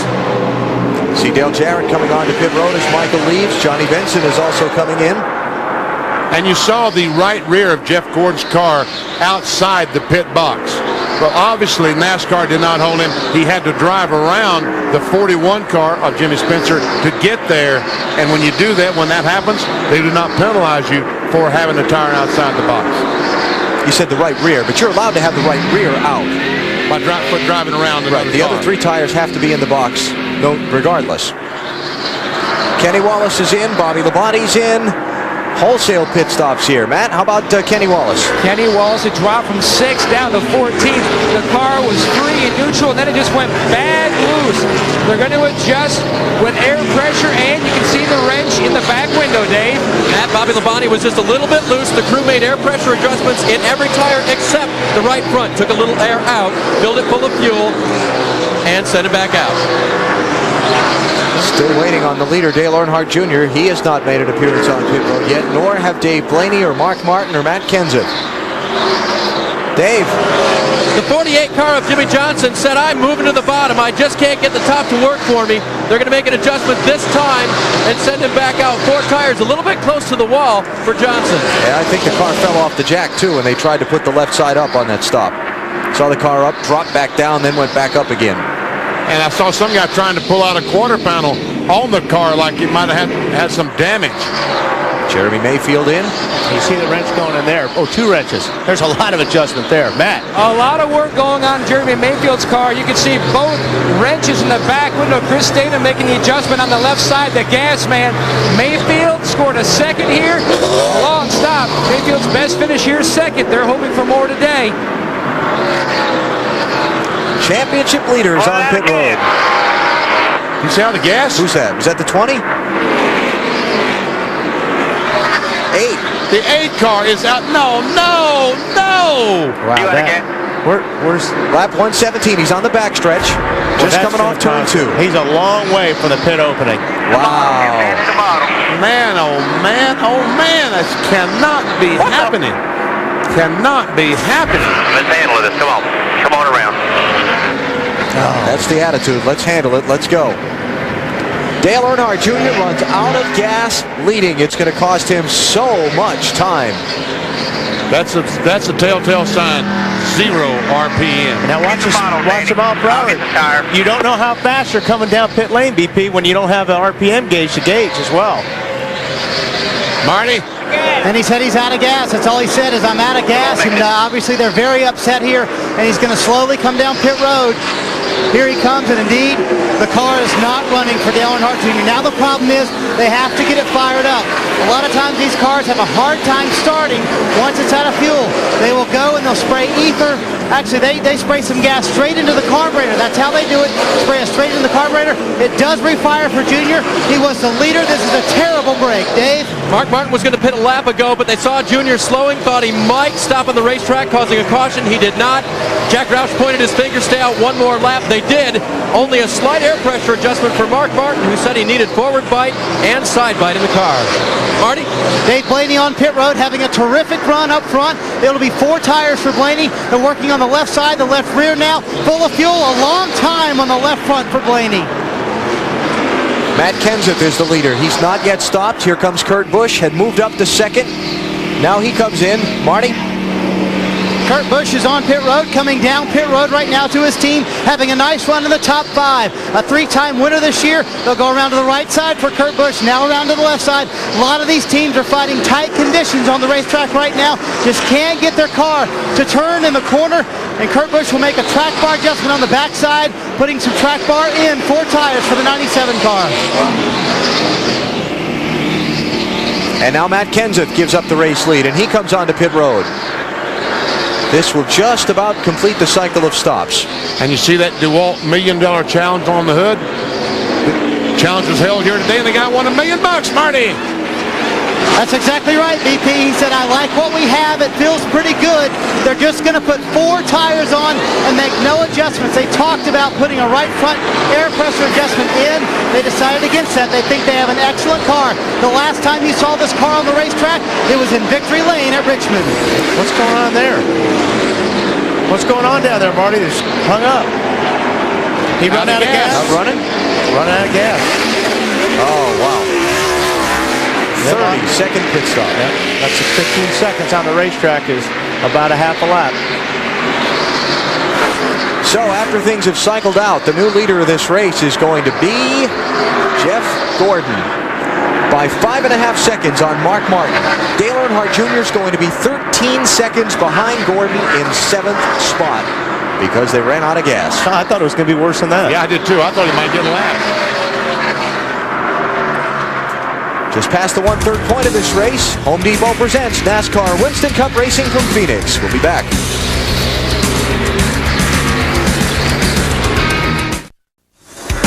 Home Depot presents NASCAR Winston Cup Racing from Phoenix. Brought to you by the Home Depot, NASCAR's home improvement warehouse. By Chevy Trucks, the most dependable, longest-lasting trucks on the road.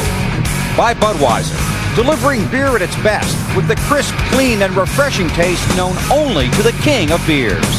And by Sprint, introducing PCS Vision. It's clearly a whole new way to look at wireless. Closing in on the halfway mark today here at Phoenix with Jeff Gordon out in front of Mark Martin by 5.2 seconds after a round of pit stops that shuffled up the running order. And the 48 car of Jimmy Johnson, the low star directly in front of him, about to go a lap down, and as is Ricky Rudd, Kenny Strader. Remember that we saw the problem Jimmy Johnson had on the stop. He was 9th before the pit stops. Dave, now he's 20th. Here's our Coors pit summary. Go ahead, Dave. Yeah, that car's not working well, Alan, but there was no damage from the pit stop when it fell off the jack, but that was a lengthy pit stop for him. And remember, pitting later than Jeff Gordon did, Jeff picked up that time on the track. Saw Dale Earnhardt Jr. back in 7th place. Now he's moved up to 6th because Bill Elliott has not yet pitted. But Jr. is 11.8. Oh, trouble down the front stretch. Scott Wimmer cautions out. Pretty serious damage to the right front on that car. Caught the inside wall, a good one. Oh, all these cars trying to get a lap back. They all will succeed. Whoa down, gentlemen. So the weekend that was so good for Scott Wimmer yesterday when he wound up winning the NASCAR Busch Series race will end up shy of its scheduled goal today.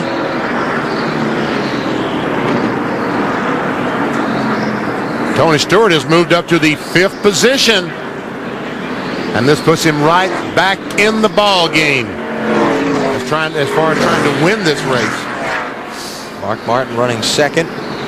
That smoke coming off the 31 car? Was he around Wimmer on that deal?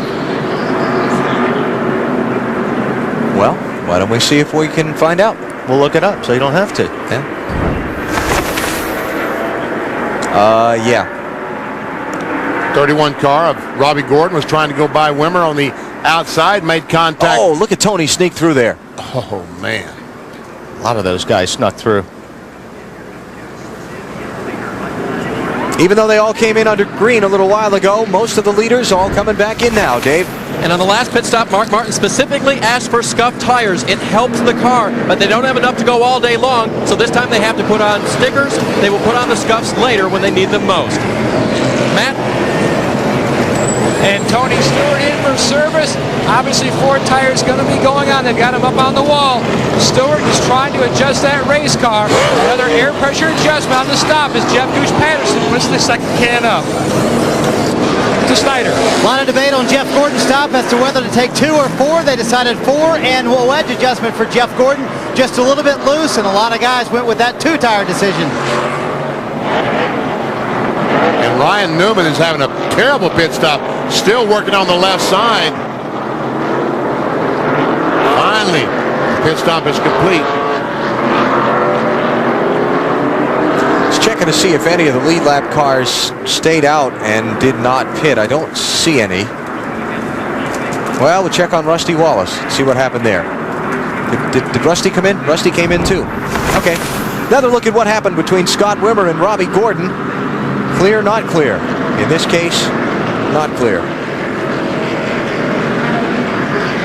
Well, there looked to be a hole there that Robbie Gordon thought he could get the nose of his car in, and Scott Wimmer came up, contact was made. He just wasn't clear. And Tony Stewart, the championship leader, just sneaks through.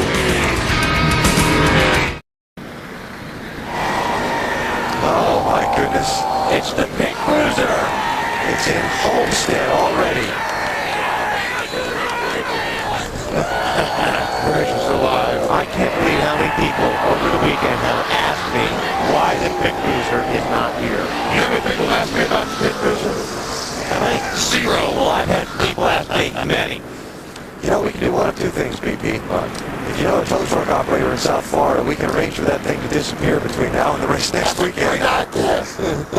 Well, this guy will run down to Miami and get rid of the crew. Or if Wally thinks it's such a great idea, he could have been the one to drive it from Rockingham to Phoenix. So I didn't say I want the driving job. I just thought it was a good idea.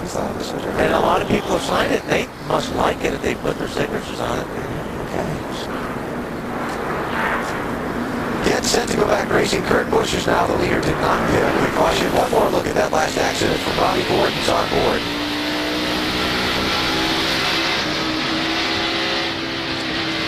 Keep digging. Sorry, I'm on Robbie's side on that one. No, yeah, he wasn't clear.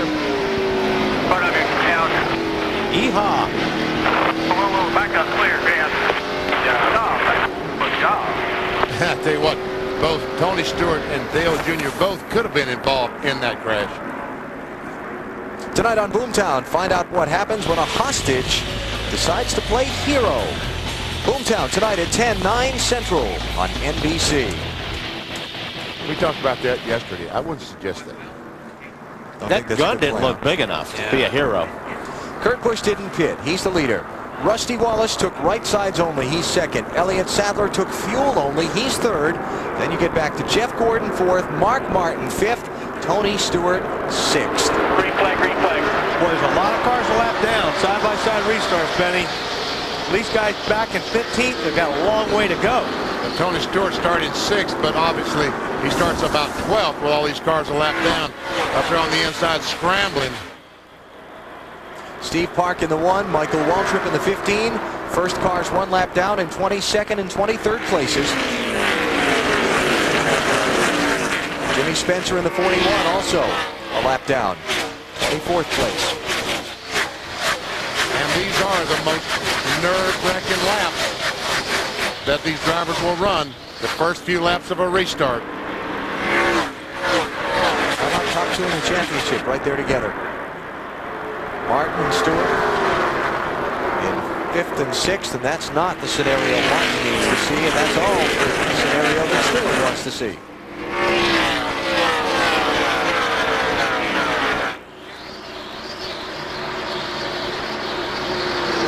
Jeff Gordon peeking under Elliott Sadler. 3rd place here. Tossed the smoke off the right front fender on Elliott Sadler's car, the 21 car, as he entered turn 1.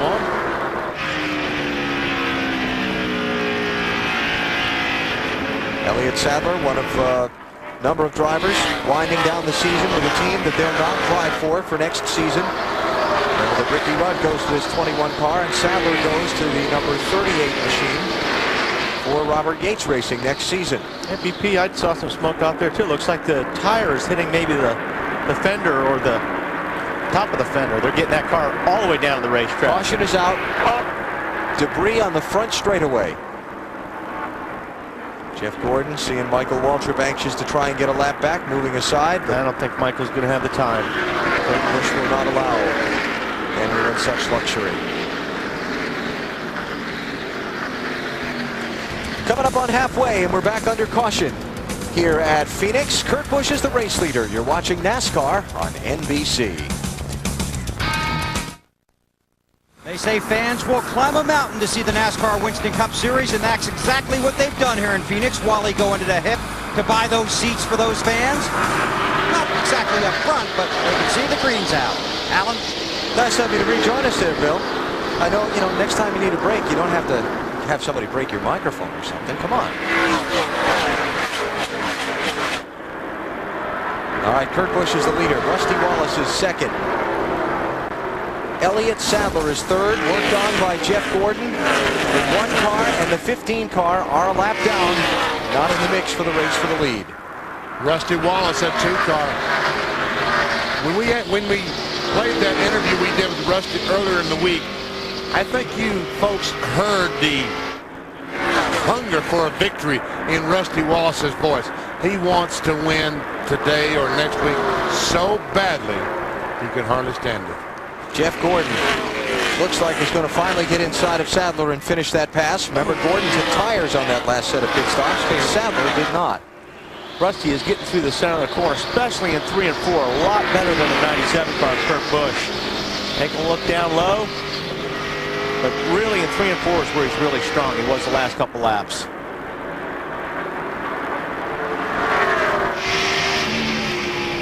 Watch as the 2 car closes up on the back bumper like Wally talked about. Right there is where he's making that gain.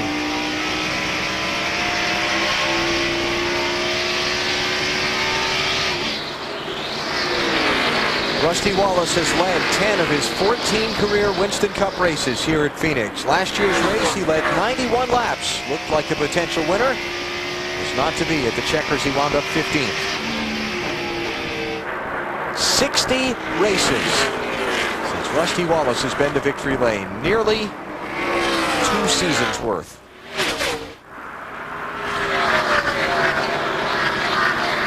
And Rusty, one of the drivers involved in that tight fight for third place in the championship standings. Bill, he's desperate to break the winless streak, but he also still feels he's got a shot at third and maybe more in the championship. Hopeful for more than that, but certainly looking at the top three, Alan. And the thing about Rusty, you mentioned that he's desperate, and we talked about it for weeks, but the big concern with this team now is that Rusty doesn't overdrive the car, get too aggressive, be too determined, and hurt his own chances. Earlier in the season, they had a talk with Rusty, saying you can't win it on the first lap. At Pocono, Bobby Allison walked up to Rusty, put his finger in his face, and said, "What did I tell you years ago? That it only matters where you're at on the last lap." Rusty fell out early at Pocono, finished 40th. Those thoughts go through his mind and through his team's mind. Bobby Allison has tremendous respect for Rusty Wallace. Rusty, a lot of love for Bobby Allison. When he talks, Rusty listens. And Rusty Wallace right now, Bill, going for the lead. He's getting loose. Oh, baby! And Bill, you talked about overdriving this racetrack. You can do that real easy here at Phoenix because you have to get in the corner so deep. And when you're racing somebody, it's real easy to overdrive the car into the corners. Be patient. Bill Wilburn, crew chief, talking to Rusty Wallace. And Rusty dove down on the inside of the 97 car. Didn't have all the racetrack. Didn't have enough downforce on the back of the car and almost lost control. So that gives Kurt Busch a little clear sailing for the time being in the lead. He's about 3/4 of a second ahead now of Rusty, with Jeff Gordon now trying to close behind Rusty for second place. Remember on Countdown to Green? Showed you their little confrontation in Rockingham last weekend. Jeff's back to that high line. That groove he really likes working for him right now. Rusty's trying to stay on the bottom. In fact, I'm surprised there's not more guys, Benny, running on the apron down in 1 and 2 because of, you know, yesterday everybody was really tight. You hit the apron and it actually rotates the car and helps you turn off. But I'm not seeing too many guys down there just yet. Right in there. Boy, Rusty's just about there. Scott Wimmer was involved in the crash that brought out that last caution, or actually 2 cautions ago now. We had the debris yellow also. Matt Yoakum's with him. And a big disappointment for Scott Wimmer. The team just trying to fix the car to get it on the truck.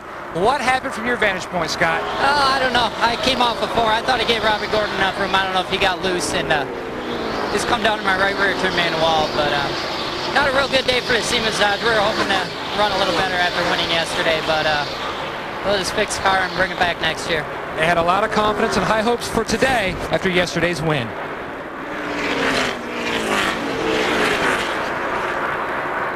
Michael Waltrip trying to get a lap back from leader Kurt Busch. Michael in 22nd place. All right, Mikey. Not giving up on it. Now he is working that high line to perfection all around this racetrack, talking about Michael Waltrip. So lead lap for the Napa car, hoping for a caution. Kurt Busch leading in the Wild Wild West. Break it out before you get bumped.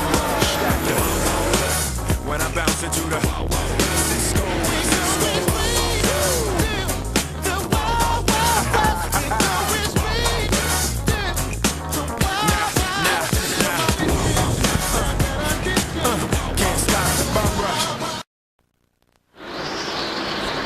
Home Depot presents NASCAR Winston Cup Racing from Phoenix on NBC. Just past the halfway point of today's event, and Kurt Busch is out in front, seeking a 4th victory in the 2002 campaign.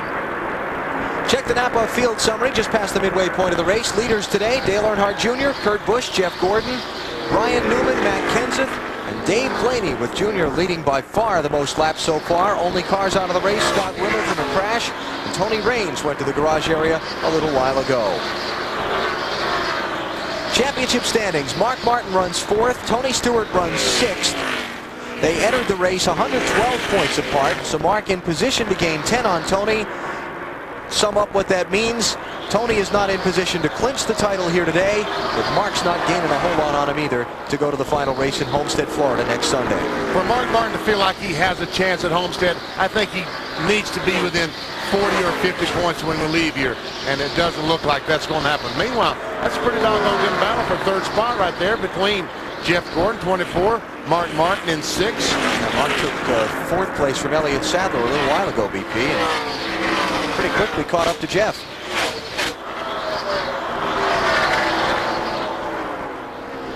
Jeff Gordon is running a very different line than Mark Martin. He's running around the top of the racetrack, turns 1 and 2 and 3 and 4, which allows Mark to pull up on the inside, but it gives Jeff Gordon that great run down the straightaway. Yeah, and it's hard to make up ground getting in because, like I said, the car on the high side usually can run deeper.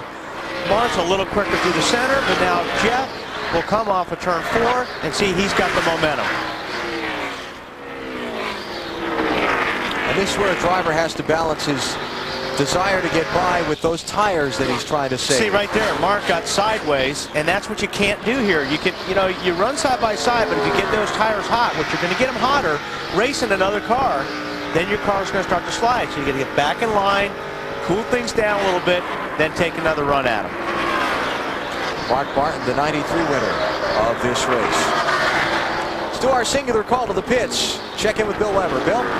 Well, Alan, just wanted to update you on the 8 car. Dale Earnhardt Jr. down here trying to decide if he's unlucky that he ran out of fuel, which he definitely was, or if he's more lucky that he was able to stay on the lead lap, currently running 9th. So it's depending on which way you want to look at it. Earnhardt's had bad luck and good luck just to remain in contention, but right now this car is just way too loose. In fact, a moment ago he told the crew that the car is rolling over on the right rear. It's a handful right now on this very slick track. So Earnhardt Jr. with his hands full in that 8 Budweiser Chevy. Marty? Bill, kind of the same story for Matt Kenseth, who also ran out of fuel under the last caution, actually 2 cautions ago, into the last pit stops. He came on the radio when he ran out of fuel and he said, boys, we just lost the race right there. Robbie Reiser, his crew chief, very quick on the radio, tell the team, keep your heads up, we've got an excellent car, and look where Matt is now. He's all the way up to the 8th position, and they have a fast race car. Last lap by was just as fast as the leader, Kurt Busch. And he was on that apron I was talking about a little earlier. He dropped down, helping his car turn in the corners. Working it and working it and working it. And that's all you can do right here is just keep working them, hoping to maybe Jeff make a mistake, go in a little bit deep, slide a little high, almost like he did there. It just looked like Mark's car when he coming up off that corner. He almost had to like turn it twice. Well, you have to, because really you need to use the whole racetrack in order to keep your momentum as you're down on the bottom of the racetrack.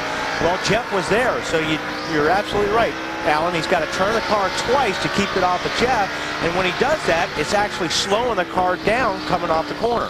Yeah, they can run through the corner side by side, but when they exit, they need to be in exactly the same spot, about right there. And if Jeff Gordon is out there, Mark Martin not allowed to let his car drift up, it becomes a problem.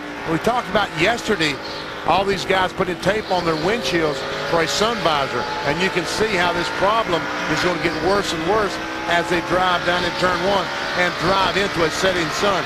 Visibility becomes almost nil. The windshield tear-offs that they use to give the driver a clean view throughout the race have become so important in recent years, especially at places like this. Watch how much of the track disappears right here. And see right here, right up here in this area right here is where the tape is. And that, like yesterday, we put a bunch of tape. We put tape all the way down about that far to help the glare going into turn 1, as Benny was talking about. Mark Martin has a phenomenal record here at Phoenix. 7 top 5 finishes in 14 Winston Cup races. He's certainly in the hunt for another one, running 4th just past halfway today. But unfortunately, he can look up in the rearview mirror and see Tony Stewart, the guy that he's trying to gain points on. Every time he looks up, he's right there. And he said, well, I'm not doing a very good job gaining points today. Walter, you got a ranch, right? Yes. You have any bulls on your ranch? Any bulls? No. No? No bulls, just deer. Thought you might be able to help me with this little announcement about next Sunday's professional bull riding show. Can't help you there. NBC, 4 Eastern Time, the Mohegan Sun Invitational, the world's most daring cowboys trying to handle 2,000 pounds of bulls. That would be plural. next Sunday, 4 Eastern on NBC. But I really like steak. Does that mean anything? No, I don't think so. It's still hard to believe that they're in Connecticut riding bulls. Well, some people find it hard to believe that there's Winston Cup racing in Phoenix. Been here since 1988. A lot of folks show up each year. Yep. Better than 100,000 here today. There are 78,812 seats at Phoenix International Raceway. They're all full. Plus the hillside up off turn 4. As you see this massive crowd basking in the sun. Kurt Busch is basking in the lead right now, 2.5 up on Rusty Wallace. You're watching NASCAR on NBC.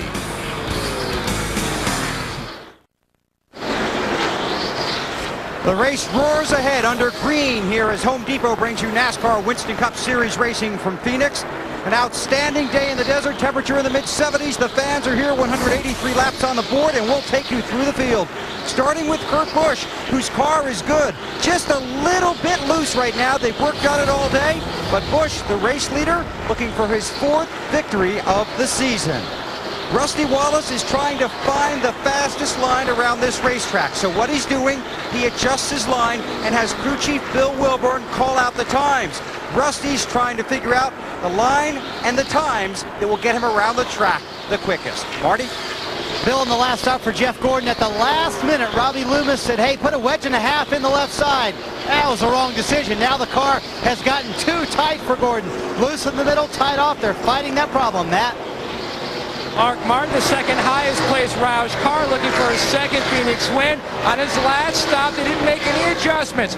4 laps ago, Mark Martin reported to his team, the car has gone to the tight side, Marty. Matt, what a terrific day for Elliott Sadler and his team. They started 15th. They are up to the 5th position. Remember, they had that front end problem a little bit earlier with a front end alignment, made the car tight. Those guys have worked so hard on that car, it's now free, just the way he wants it, Bill.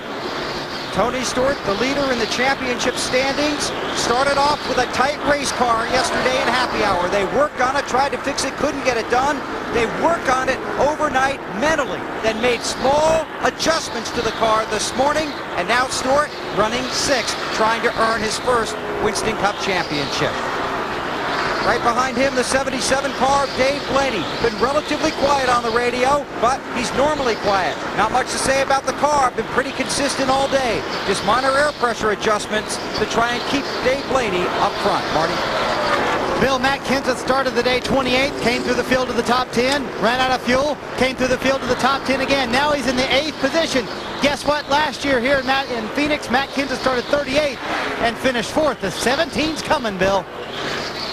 Dale Earnhardt Jr. remains in the 9th position. That's a loose race car. Was furious when he ran out of fuel and asked the crew earlier in the day to make sure that didn't happen. They told him we should have had 4 more laps to go. There's no way we could have possibly been 8 laps short. Matt? Bill Dale Jarrett runs in 10th. He said the car had gone to the tight side. Todd Parrott, the crew chief, asked spotter Bob Jeffrey to look for damage on the right front. Bob called back and said it looks like it just rolled off DJ's showroom floor. He runs right now in the 10th position, Alan. Kurt Busch leading Rusty Wallace by 1.1 seconds. 21 cars on the lead lap at this point in a race that has featured a very long green flag run here. We went back at it at lap 143, and we're now at lap number 190. Let's continue going through the field. Bill, how about Jeff Burton? Alan, he's got 110 laps left to get to the front if he wants to three-peat here at Phoenix. Positive driver, good race car, but right now Jeff Burton just in the middle of the pack, running 11th, trying to get up front. Dave? Bill, Kevin Harvick's car was tight, but the crew adjusted on it, and on the last stop, they put on 4 tires with no changes, and he said the car's really good. Now that's Happy Harvick. As for Bobby Labonte, his car was a lot better too. It was tight in the center of the corners, but now it was turning just a little bit too good, but not bad enough in order for them to make any changes. 4 tires, no changes for Labonte. For the 48, a different story. Lap 133, they pitted. 4, air pressure adjustment. It was tight in the center, loose off. And then Chad announced, the crew chief, radio to Jimmy, if you want to make any changes, we better make them now when the caution came out on lap 143. They made a wedge adjustment, took on no additional tires. Alan? Taking you back through the top 14, the rest of the 21 on the lead lap include Johnny Benson, Kenny Wallace, Ward Burton. The pole sitter Ryan Newman trapped way back in 18th. Ricky Rudd, John Andretti, and Michael Waltrip. And Michael Waltrip is on the lead lap. We saw him pass the leader, Kurt Busch, on this beginning of this run, and there he is, still in front of Kurt Busch. So the Napa Chevrolet, obviously pretty doggone good, isn't he, Dave? And BP, he wasn't that happy with his car, but they made an air pressure adjustment on that lap 133 stop, and he radioed in that the car was much, much better. It has to be much better because, I mean, he's staying in front of the leader. It's not just that he passed him and then lost the position again. He went past Kurt Busch, and he's maintaining that distance. See that 36 car of Ken Schrader. Kenny was, I repeat, was having a very good race, but now he's back in 34th place. And he is a couple of laps, almost 2 laps down to the race leader, just, you know, a car length ahead of 2 laps. Marty, what happened? Alan, what happened? Just so disappointing for these M&M guys. They left the left rear tire loose. Schrader radioed in twice. Are you sure we didn't leave a tire loose? Because I got a bad vibration. And indeed, it was the left rear that was loose. They lost 2 laps here on pit road. They did have a great run going indeed. Now they've lost all that time. 1 and almost a second lap behind Kurt Busch. We are about 25 laps away from the leaders coming in under green, barring a caution. So let's take a break. We'll come back and get ready to cover pit stops. Kurt Busch out in front of the Checker Auto Parts 500 at Phoenix.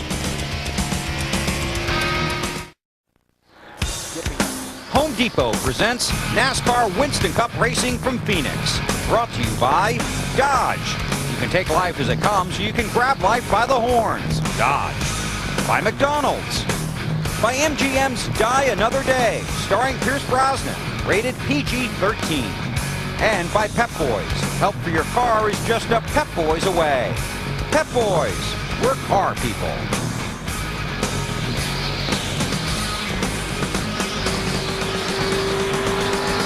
Two-thirds of the way through today's race at Phoenix, and Kurt Busch is out in front of Rusty Wallace by 1.7 seconds. Fighting Irish back on NBC November 23rd, taking on Rutgers. Notre Dame with a 9-1 record after defeating the Naval Academy yesterday. It's the final home game as Notre Dame marches towards a New Year's Day bowl. Notre Dame football 2 weeks on NBC. By a touchdown, they beat Navy. Boy, Navy put up a big fight, didn't they? Yes, they did.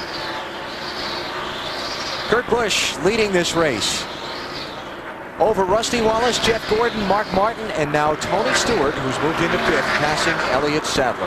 And Michael Waltrip couldn't stay in front of Busch. He's now back a lap down. Now these guys have been going at it. This is for 2nd place. Rusty and Jeff and Mark. Mark Martin only 2 seconds behind the leader, Kurt Busch. Tony Stewart has moved into the 5th spot, and he's about 3 seconds behind these guys. Tell you what's been impressive on that 2 car is on his pit stop. Last time they were in at 133, he only took right side tires. So the left side tires have been on that car for, since lap 108. That's the first time Rusty used the high line all day. Well, he saw Jeff up there, and he said, well, if Jeff thinks it's good, then maybe it is. Haven't had as many run-ins as these two have had over the last few years. I mean, you go back to the Bristol race and other things before that. When you see a guy coming up on your mirror that maybe you've had some confrontations with, do you race him a little different than some others? Yes. So maybe Rusty might be a little more determined to keep Jeff behind him than if it were, say, Mark applying the pressure? Yes. I think that would be the case. Racers. I love it.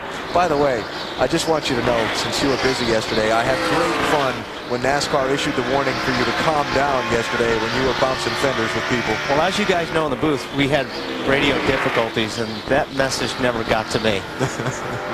I'm surprised you didn't let me know that, BP. I should have. Caution. I should have. I didn't realize that Tommy Baldwin and those guys had not told you, but yes, we'd have told you that. Calm down, Wally, and you'd have said, I am calm. Yeah, exactly. You said, for what? I understand it was in great fun, but certainly not unexpected. What do you mean by that? Well, bouncing fenders with people and being a little aggressive would certainly fit your personality. Thank you, Alan. That was a left-handed compliment, I believe. Lesson there, don't let Wally drive the rent-a-car when he leaves the racetrack. And they don't. No. He sits in the back, minds his own business. Oh. This is what we were talking about yesterday. Wally's in the 6 car. Let's see, a little lap car tangle there. Little pit road shuffle here. You haven't seen this yet, have you? Wow, no. That was close. Yeah. Wally banging fenders with the 19. Now, Wally got into it with Kerry Earnhardt a couple times. Kerry Earnhardt gets in the left rear, so Wally says, Kerry, you shouldn't knock me out of the way to take the spot. So, that was a great save, by the way, trying to keep from crashing the 24 car. Wow, that was closer than I even thought. Yes. The action was happening all around you. I was talking to Jeff Green about that this morning. I said, I looked up and saw you guys doors in my mirror. But it was close. But we were proud of you. And we did confirm that the 18 car lost his brakes going down in turn 1 and started running in the back of the cars, Jeff Green and the 33 car of Tony Raines. And it's a good thing, I know Jeff probably doesn't feel this way, but it's a good thing he was there, because if Mike would have hit that wall without hitting one of those guys, he would have hit that wall a ton. Actually, he does feel that way. Both Benny and I were talking with him this morning, and he said that very thing. He said, I didn't want to tear up a race car, but we can rebuild the race car. Mike could have got hurt if he hit the wall with no brakes. Boy, this is a great battle. Jeff Gordon's gotten by Rusty Wallace. Now Mark has gotten by Rusty. Tires finally giving up. So Jeff Gordon to second, Mark Martin to third, Rusty Wallace to fourth, and Tony Stewart hanging in there in fifth, a couple of seconds farther behind them. But you know what? Those tires took a lot longer to have a problem, I think, than I thought. I mean, what was that? Would you say, Alan, 130 something? 108 was when the lights have been on Rusty's car. Man, that's a long time. So if it came right down to a 40 or 50 lap run, maybe at the end, that might be a good move. Just take 2 tires. Rusty running now in fourth position behind Kurt Busch. Green flag pit stops are coming up. We'll come back for them. You're watching NASCAR on NBC. Lap 2:15 just on the board at Phoenix. Kurt Busch is in the lead currently, and time is running out for his teammate Mark Martin to win the 2002 Winston Cup Championship. But whether he wins it or not, it's been truly an amazing year for Roush Racing. The Roush 2002 success story started early and includes the great story of second-year driver Kurt Busch, who has now won 3 times. And of course, Mark Martin has won once this year, but he's still in contention for that big championship trophy. And there's also Matt Kenseth with 4 wins this season. All told, Roush Racing has 8 wins this year. And you include the Busch Series championship yesterday with Greg Biffle, and the possibility of winning the championship next week, next Sunday even. And Jack Roush's plane crash in Alabama. It's been a remarkable year for Jack Roush and all the people that work for him. Yeah, the fact that Jack Roush is even here is the most remarkable thing. There's the leader, Kurt Busch. A lower 2.5 seconds in front of Jeff Gordon, Mark Martin, Rusty Wallace. Kurt Busch trying to make it 3 for 4 after back-to-back wins at Martinsville and Atlanta. Finished third at Rockingham last Sunday. 750 winning percentage in Winston Cup Racing's awfully good at any stretch of a season. It's out in front by 2.5 seconds on Jeff Gordon. Remember that Kurt did not stop under that last caution at 133. He was the only one who stayed out, so he last pitted at lap 120. All right, here we go. Battle for the second spot. Mark Martin is there on the inside, but Jeff Gordon likes that high line. Michael Waltrip's car is there. That is close.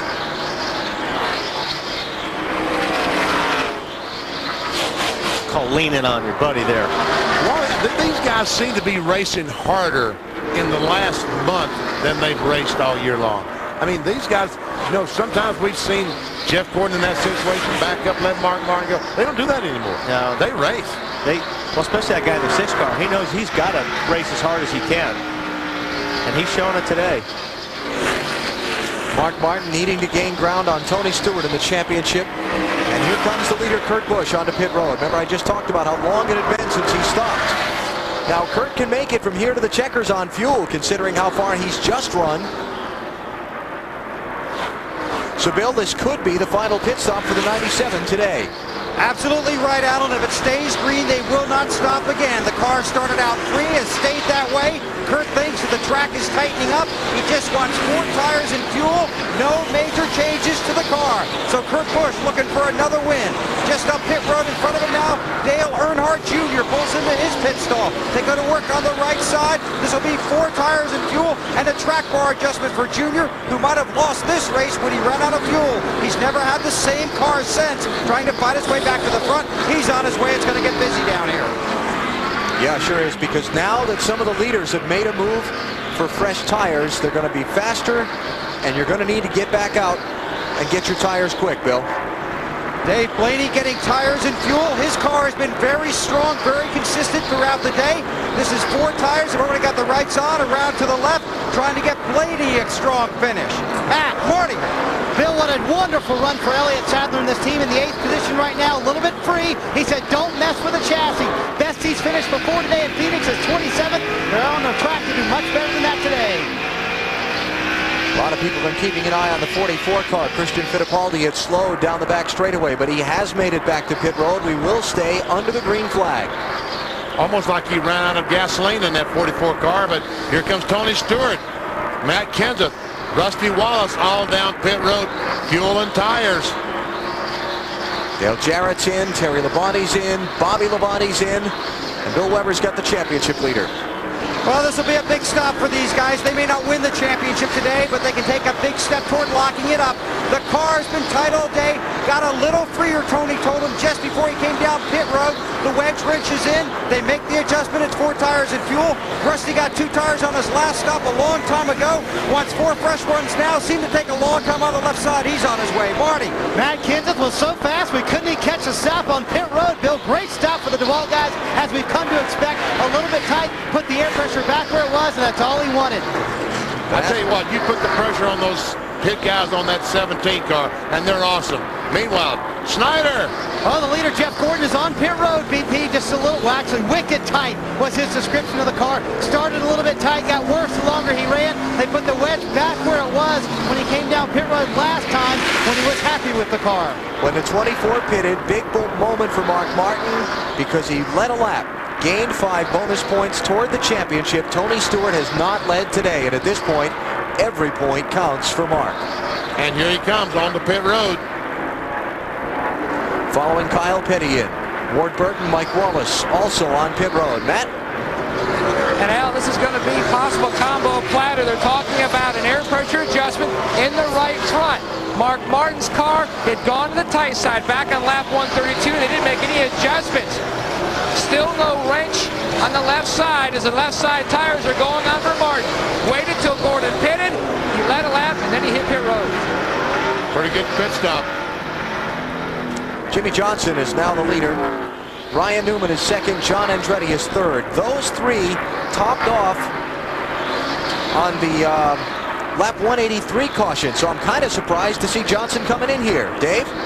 And Alan, before they started making green flag stops, Jimmy had driven all the way from 21st to 11th. Of course, now he gives up the lead. The crew makes a chassis adjustment. The car has been loose all day.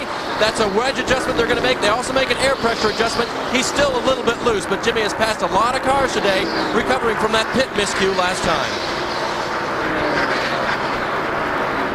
So Johnson heads away. Ryan Newman now the leader. Ryan starting on the pole, and here he comes. I guess you got to come in and get the fresh tires, you know. That's exactly right, because on fresh tires, the speed is around 28 seconds flat. Used tires, it's over 29 seconds. You just can't give up too many of those seconds, Marty. John Andretti hits pit road. BP, the car tight for Andretti. They make an air pressure adjustment in the right front. Take a pound out of the right front tire. Ryan Newman comes down pit road as the leader now. I asked Matt Borland earlier, are you tight or are you loose? He said, how about both? They are tight in, loose off the corner. They take a pound out of the right front, a pound into the right rear. That should fix the tight in. They take 2 rounds into the left rear of wedge. That should fix the loose off problem for Ryan Newman. They have been struggling much more than they thought they would today. A long time on the right side for the 12 bunch on this pit stop. Now they're changing left side tires for Ryan Newman. The car's had on the pole today. Just hasn't been what they thought it would be chassis-wise, though. Did you figure out what was going on there with that right rear? No, I couldn't. Nope. They might have been making a spring rubber change back there, and that takes a couple extra seconds. Marty, follow up on that for us. They had the problem was on the right rear. Figure out what happened there to the 12th pit stop. Things have cycled around. Kurt Busch is back in the lead. But guess who came off pit road in second place? Tony Stewart, I will guess, as I'm looking at the monitor. Tony Stewart has moved up to second on the exchange of pit stops. Jeff Gordon third, Matt Kenseth fourth, Dave Blaney fifth. Oh, what's wrong with the right front fender on Tony's car? Did I not see damage on the right front fender? Mark Martin has fallen back to sixth on the exchange of stops. See if we can get a better look at it. Yeah. A little bit of a ding right there beside the 20. Made contact with someone.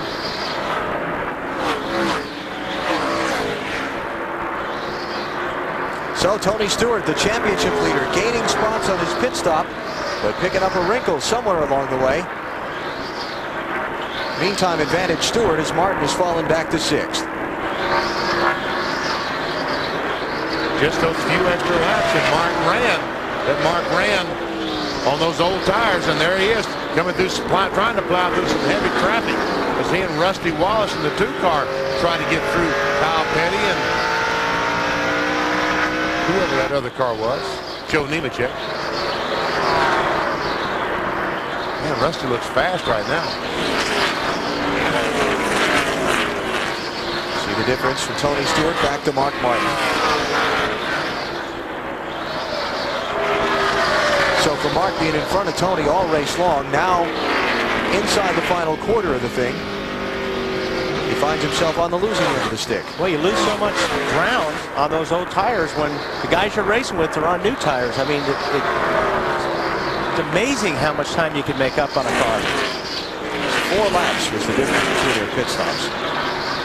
And that's about 4 seconds. That's exactly right. And right now, Mark Martin is 5 seconds, a little over 5 seconds behind. Marty, what went on with the 12 car down there in the right rear?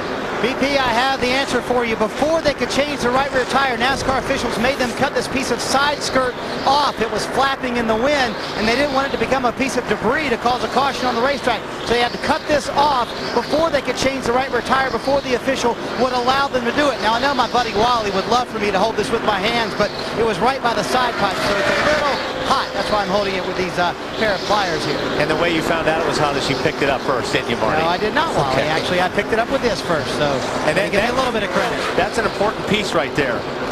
That piece there, again, we talked earlier about creating that vacuum underneath that car. Without that skirt, the car's not going to stick as well.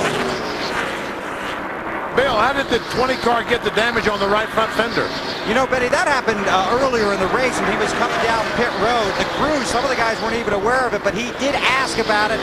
They said it didn't look that bad, and he hasn't complained about it since. So not a big deal, something that happened earlier in the race, we believe, in a pit road incident, because he said something when he was coming down pit road, like, here we go again, because he had that incident a couple of races ago. But no big deal right now for the 20. Yeah, he's lucky he didn't get into the ductwork or anything there. The brake openings and everything are lower than where that damage is, so that shouldn't affect him too much. But obviously it hasn't. I don't think Tony is as good right now as he was, because we saw Jeff Gordon drive by him. Matt Kenseth has driven by him, moving him back to 4th spot, and we see Blaney driving up right behind him. But earlier, his car was better in the long runs. And I don't know if that'll be the case now, but it took about 35, 40 laps before the 20 car really started showing what they had. How about it, Bill? It's too free now, Wally. Remember they had the problem yesterday in happy hour. He was tight. Now they tried to, instead of was getting a little free, and they wanted to free him up a little more. Now he's just a little bit too free, and that's hindering his performance. Yeah, that's tough to be loose here at Phoenix. It really is. So the only thing he can hope for right now is as the fuel burns off, the car gets tighter and it'll neutral out, so to speak. And if that happens, he will get faster, or at least maintain. So Blaney trying to challenge Stewart for 4th place. Mark Martin trying to close on them from 6th. And it's all going on behind Kurt Busch, trying to go to victory lane for the 3rd time in 4 weeks. He's out in front in the late stages at Phoenix.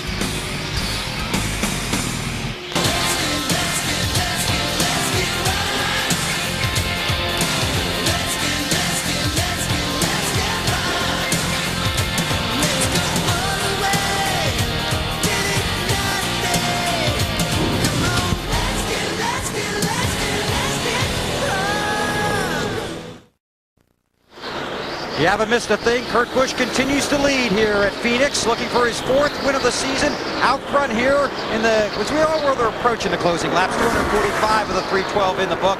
Busch is up front, but the story is a little deeper in the field. Jeff Gordon's chasing the 97. But Tony Stewart and Mark Martin in that championship battle. Martin currently running 8th on the racetrack, trying to work his way around Dave Blaney. Update that, up to 5th on the racetrack. But the story involves Tony Stewart, who is slipping backwards in the field. Came in leading the championship standings, had a car that was tight most of the day. Before he came in last time, he said the car was starting to free itself up. So they helped it at his request and freed it up a little bit more with a chassis adjustment. Just a few laps ago, he radioed in, "Sorry guys, it's way too free now, the car too loose, it's my fault." Craig Zipadelli, calm on the radio, came across saying, "Don't worry about it, drive the car as best you can. If we get a chance, we'll fix it." Meaning if there's a caution and he comes down pit road, we'll make the adjustment on the car. Tony Stewart racing for the win every time out, but also racing for a championship this week and next week in Miami, trying to hold on to every precious position and lock out Mark Martin and the rest of the championship contenders. Busch leads, Stewart chasing, Martin in the middle. Every spot Tony Stewart might lose, every point he gives up to Mark Martin is every bit that much more pressure that Mark can apply on Tony next weekend down at Homestead. 112 is the gap to start the day. And Mark trying to narrow that a little more if he can get by Dave Blaney for 4th. That's 5 points. If he can just get by that 77 car, Blaney.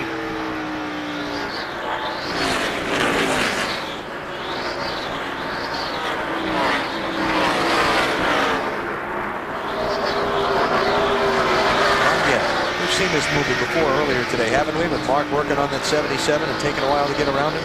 Yeah, and with the traffic in front of him, it makes it even more difficult. In the meantime, Rusty's sneaking up on him. And I tell you what, there we go. Kurt Busch, he's the leader. But right behind him is coming Jeff Gordon, closer and closer. Only 0.8 of a second behind Busch. John Andretti there, the 43 car started on the outside of the front row. Now the first car lap down in 18th place. Even though we've had 3 cautions in the race, they've been kind of spread out. This race really has featured a lot of long green flag runs that put a lot of guys way behind. And now Gordon clear of the traffic and setting off in search of Kurt Busch. 0.6 of a second that time behind Kurt Busch. And faster, Matt Kenseth, though, the fastest of the top 3. Is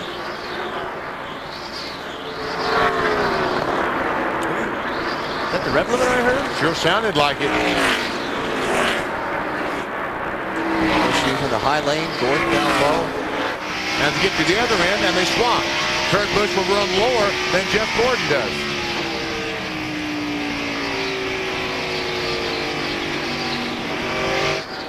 That time they almost mirrored each other. 0.5 of a second, 1/2 second.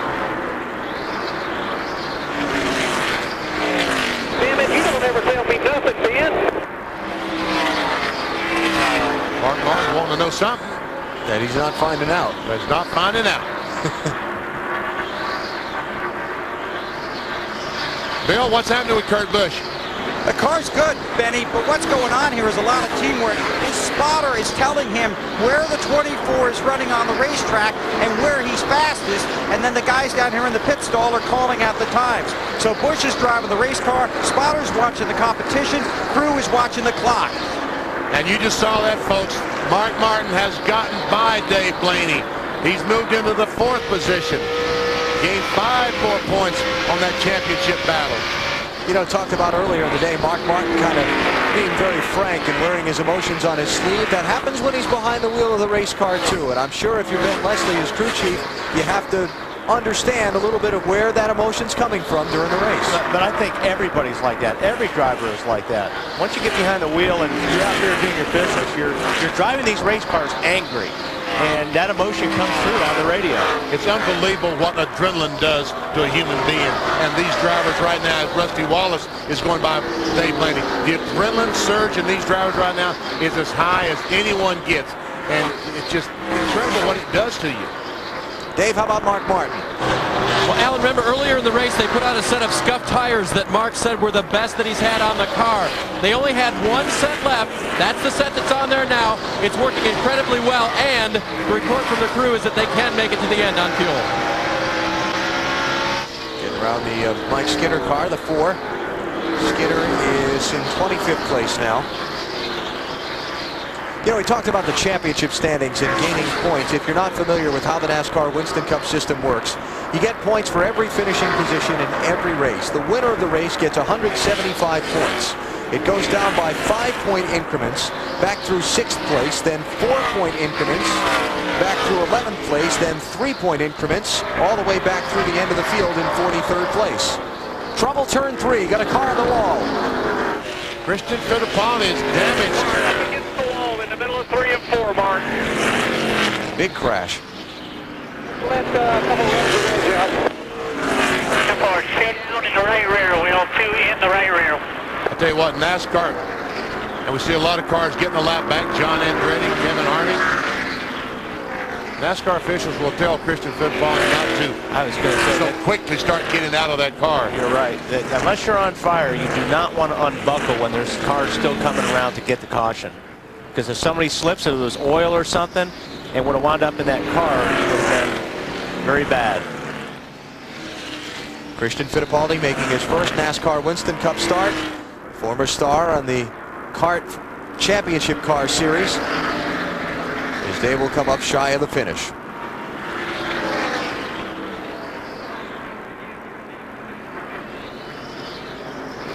Jason Leffler got a piece of it.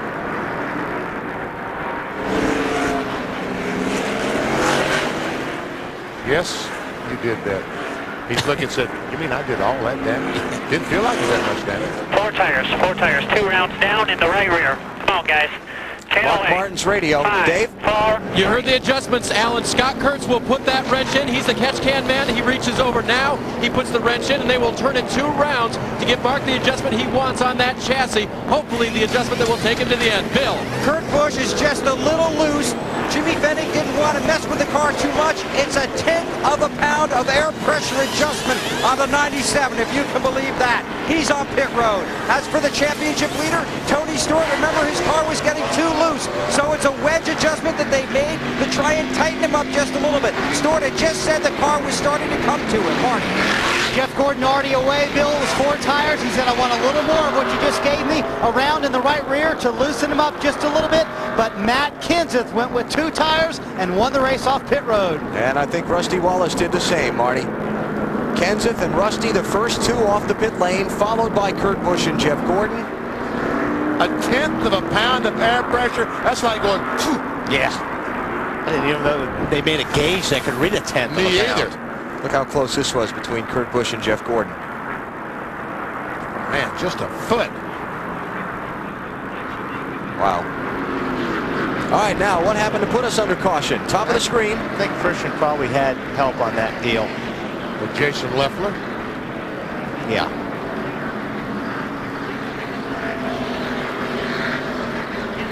Welcome to NASCAR. Man. Big lick. Listen, watch that. Here he comes. Wow. Tom, go down the Discover card. Stay in front of me. Go low. Go low. I don't know. Attaboy, Richard. You're right on the ball there, buddy. Fodder for a 26 car, Richard Boston. I don't know if Jason slid up the racetrack. He was awfully high to have a car on the outside of there. So under caution here at Phoenix. 2 tires for Matt Kenseth. He's off pit road first. Next weekend, it's Ford Championship weekend down at the Homestead Miami Speedway. NBC with live coverage of the season finales for the NASCAR Busch Series Saturday and the NASCAR Winston Cup on Sunday. BP's out at the Roush Racing Team Caliber 360 Racer.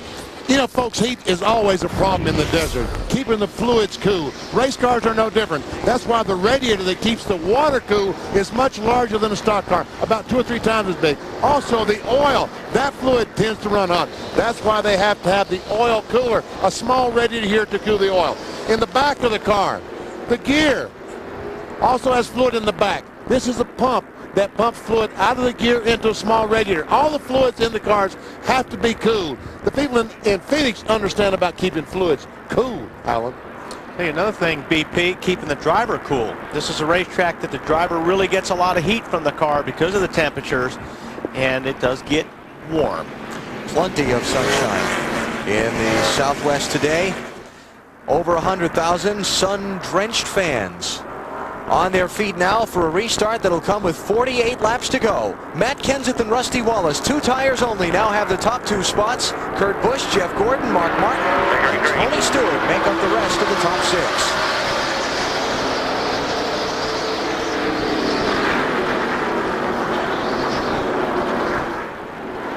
$18 cars on the lead lap, so a lot of guys down in that inside lane below the lead lap cars for the restart.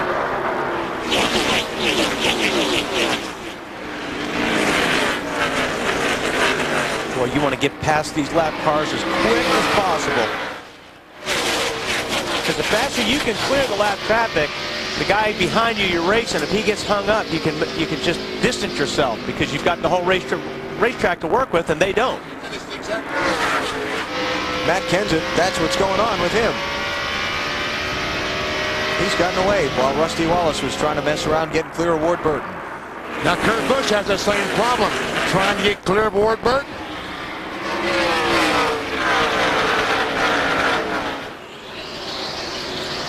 See Jeff Gordon trying to come through, and Ryan Newman, 12 car, not on the lead lap, has jumped up there between Kurt Busch and Jeff Gordon. Wally, what do you think? 2 tires. Is that a pretty big gamble, you think, on Robbie Reiser's part? I don't think so, because I've seen these guys take 2 tires, and it looks like their cars work good for 70 laps or so. So I think it's a great gamble. Remember, back at lap 28, the 17 crew took just 2 tires, and he moved up from 10th to 5th at that point. Marty? That's one of their points, Alan, and he's now set sail. Robbie Reiser, why just 2 tires? Well, you know, it's probably our only shot here to get some track position and try to win this thing. So we put 2 tires on earlier, and it ran even better than what it did on 4. So why not roll the dice and go for it? If we lose because of 2 tires, it ain't because we didn't try. He said earlier, hey, we ran this kid out of gas. He's lucky to be on the lead lap. We're going to go for the win. We got nothing to lose. Bill? Jimmy Fennig, crew chief for Kurt Busch. How good is that car, and how much can a 1/10 of a pound of air pressure change help it? Well, the car was pretty good, but we need a little bit more forward bite, so we had to make a change, you know. So we just did a little bit, so we'll just see what happens here. A tenth of a pound? Well, like I say, just a little bit, because the car was pretty good. I think that's all about driver confidence. His driver wanted to hear he was making a change. It was a 10th. Yeah, I was going to go look at that gauge at Homestead next week to look. I think what Jimmy's saying is that they just took a little bit out, just a tiny bit. Here you see Jeff Gordon is working over that 12 car, and I'm sure Jeff's a little frustrated right now because that 12 car is a lap down. Troubles for Bobby Labonte. Off the pace, was in 12th place. And if something's broken mechanically on that car, that's going to make some Joe Gibbs Racing people nervous. Yes, because Joe Gibbs also owns the 20 car that Tony Stewart right now has in 6th place. That car, the 20 Home Depot car. Bobby Labonte slow on the apron in between 3 and 4, but he will make it back around to the pit road. And you see the gap from the championship leader up to Matt Kenseth. Gordon did clear the 12 car Newman. Newman gave him a break there coming off of turn 2. Bobby Labonte has taken his car to the garage. Those guys are really down on the apron now, BP. And I don't understand why Tony's down on the apron. If his car's loose. Well, here's something we haven't seen in a while. Junior passing somebody. Dale Earnhardt Jr., that 8 car that was so fast earlier on, moves into the 7th position.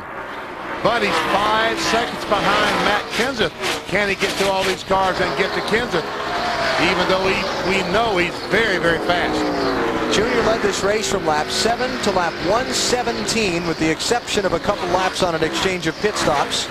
Then they ran it out of fuel under the green flag.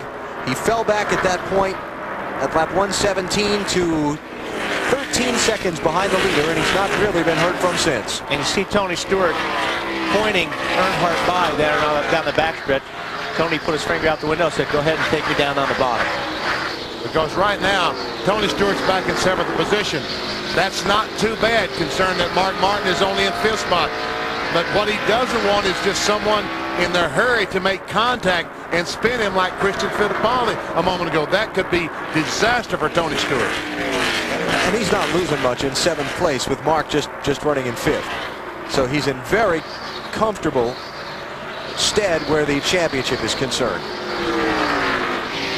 3rd place here.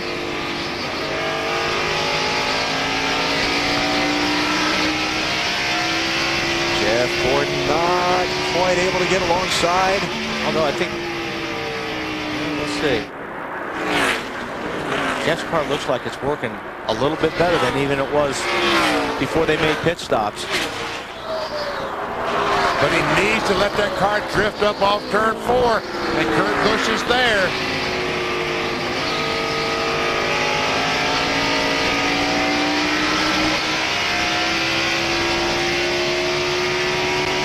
Got to be careful not to drive in too deep, especially when you're down on the bottom, because if you go in a little bit too deep, you wind up right in the guy's door on the outside. Behind them, Tony Stewart just gave up 7th spot to Dave Blaney in the yellow 77. Tony back to 8th, Dale Jarrett behind him next.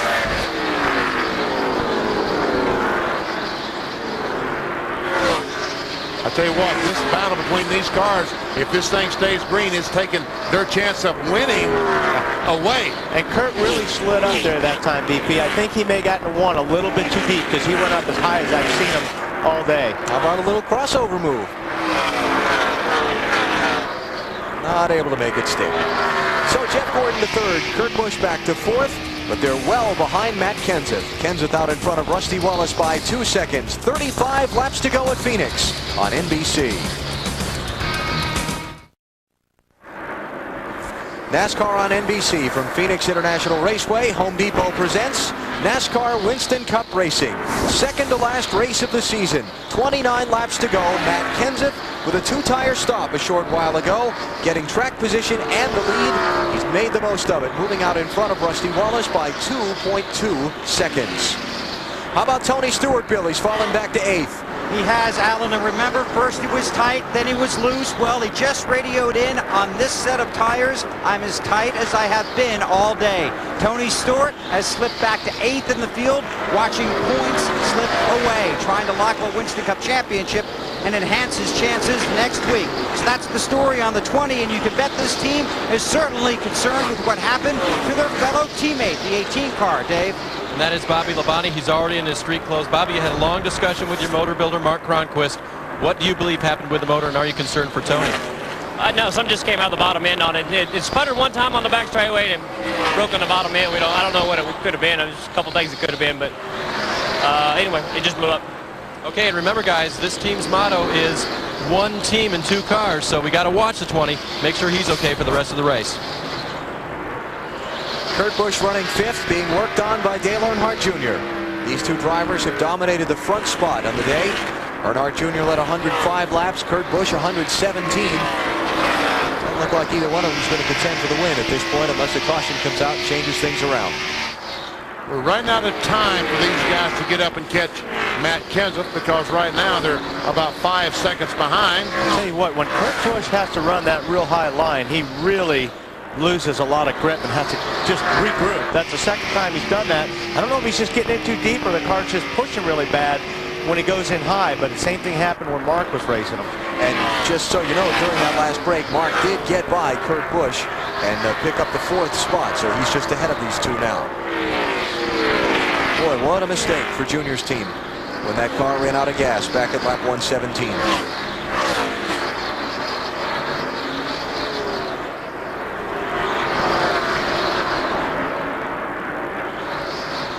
Christian Fittipaldi involved in an accident a short time ago. Dave Burns is with him. Christian, you were just released from the medical center. How are you feeling? And tell us about the incident. Okay. Had a carbon seat inside the car, and I guess that helped me a lot. It was a pretty big hit. Number 7 was down the inside. I was a couple of laps because I had run out of fuel. So we were a couple of laps down. I just wanted to finish the race, and I don't know if he got distracted or something. He just ran into the back of me, spun me, and I went straight into the wall backwards. We're glad you're okay. Remember, Christian mentioned the carbon seat. The Petty's one of only a couple of teams that are running a new design carbon fiber seat, and Christian credits it. Fittipaldi joining Bobby Labonte, Scott Wimmer, and Tony Raines. Only 4 drivers out of this one. Haven't talked much about DJ today, BP, but he's having a good solid run. Yeah, he's 9th spot, and he's about a half second behind Tony Stewart. Let's go on board with him. Let's check the visibility as we go on board the UPS car. Ooh, DJ's tight. Let's go down to turn 1 and drive into that setting sun and see if it's a problem. Oh, now we can see fine now. Fine. There looks like fluid was hitting his windshield there, BP, off whoever's that car is in front of him. That's Tony Stewart. Could have swore I saw some spray coming on the windshield. Matt, what is in the 88 pit? Benny, he's been tight most of the afternoon. In fact, DJ told Todd Paradiscucci, I can give up a little on the off. You just need to help me in the center. It's just extremely too tight. They made both a track bar and wedge adjustment on his last stop. It's helped a little, but not a lot. Yeah, just riding with him there a while ago into turn 3. You see, right when he gets to the center, the car moves up about a lane and a half.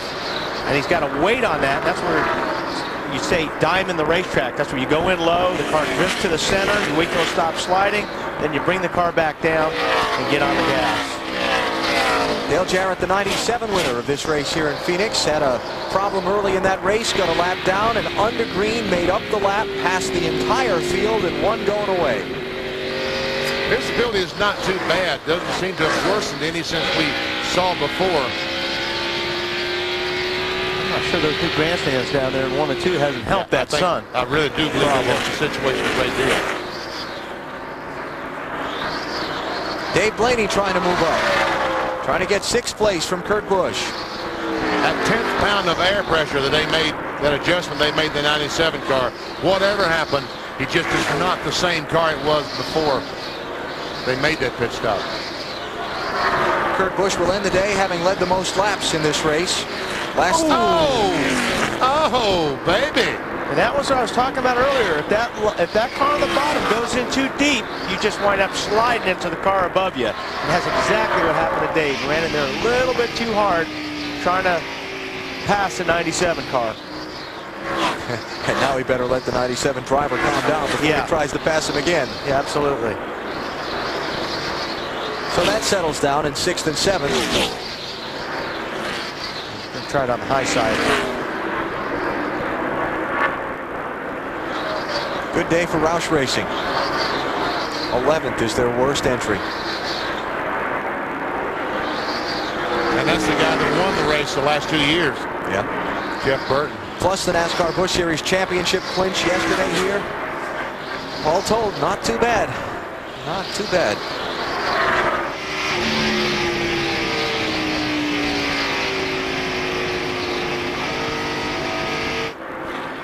Hurt Kurt kind of have to wait on the gas there just a second.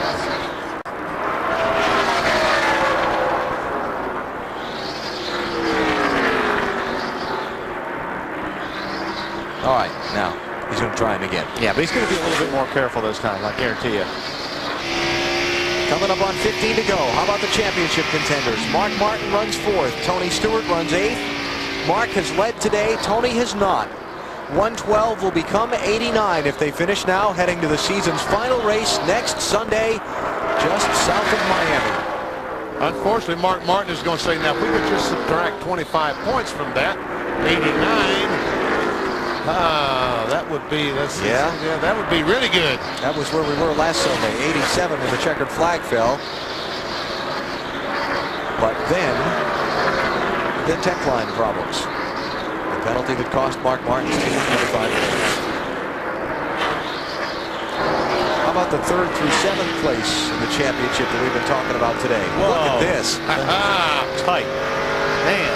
And there's some serious bucks separating some of those positions, too. I mean, Rusty Wallace is 8 behind Kurt Busch, and he and Johnson are tied right now. Jeff Gordon's 1 back.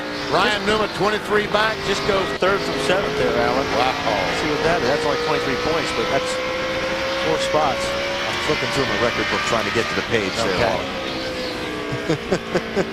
Let's see. 3rd pays $1,050,000. 7th pays $550,000. So there you have it. $500,000. That's all. About $100,000 a spot in there. Not that the money has anything to do with it, of course. No, not with you drivers. Check this out. Where you start doesn't necessarily matter in these races anymore. Matt Kenseth in particular. His victories this season and his career never started farther forward than 20th.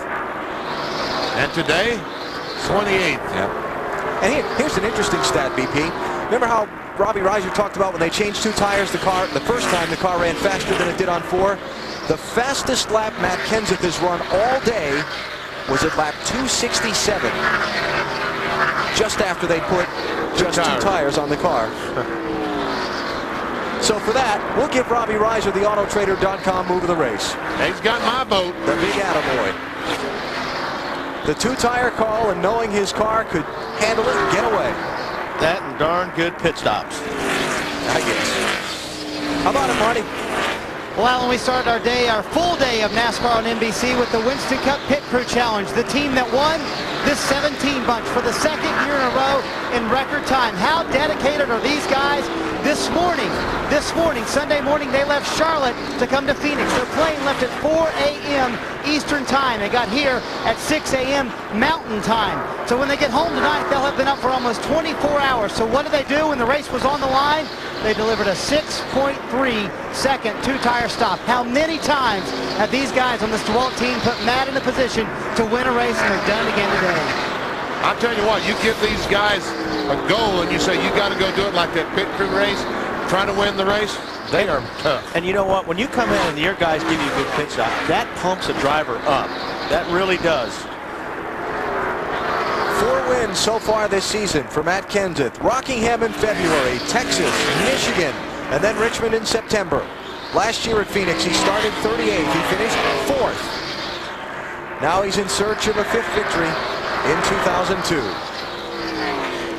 Matt's from Cambridge, Wisconsin. Saw some race fans walking around the track with the little foam cheese hats, like the Green Bay Packer fans. Cheese hats with the number 17 on the side. A lot of folks from Wisconsin down here at this Phoenix race, and they're going to be really happy in about another 8 laps.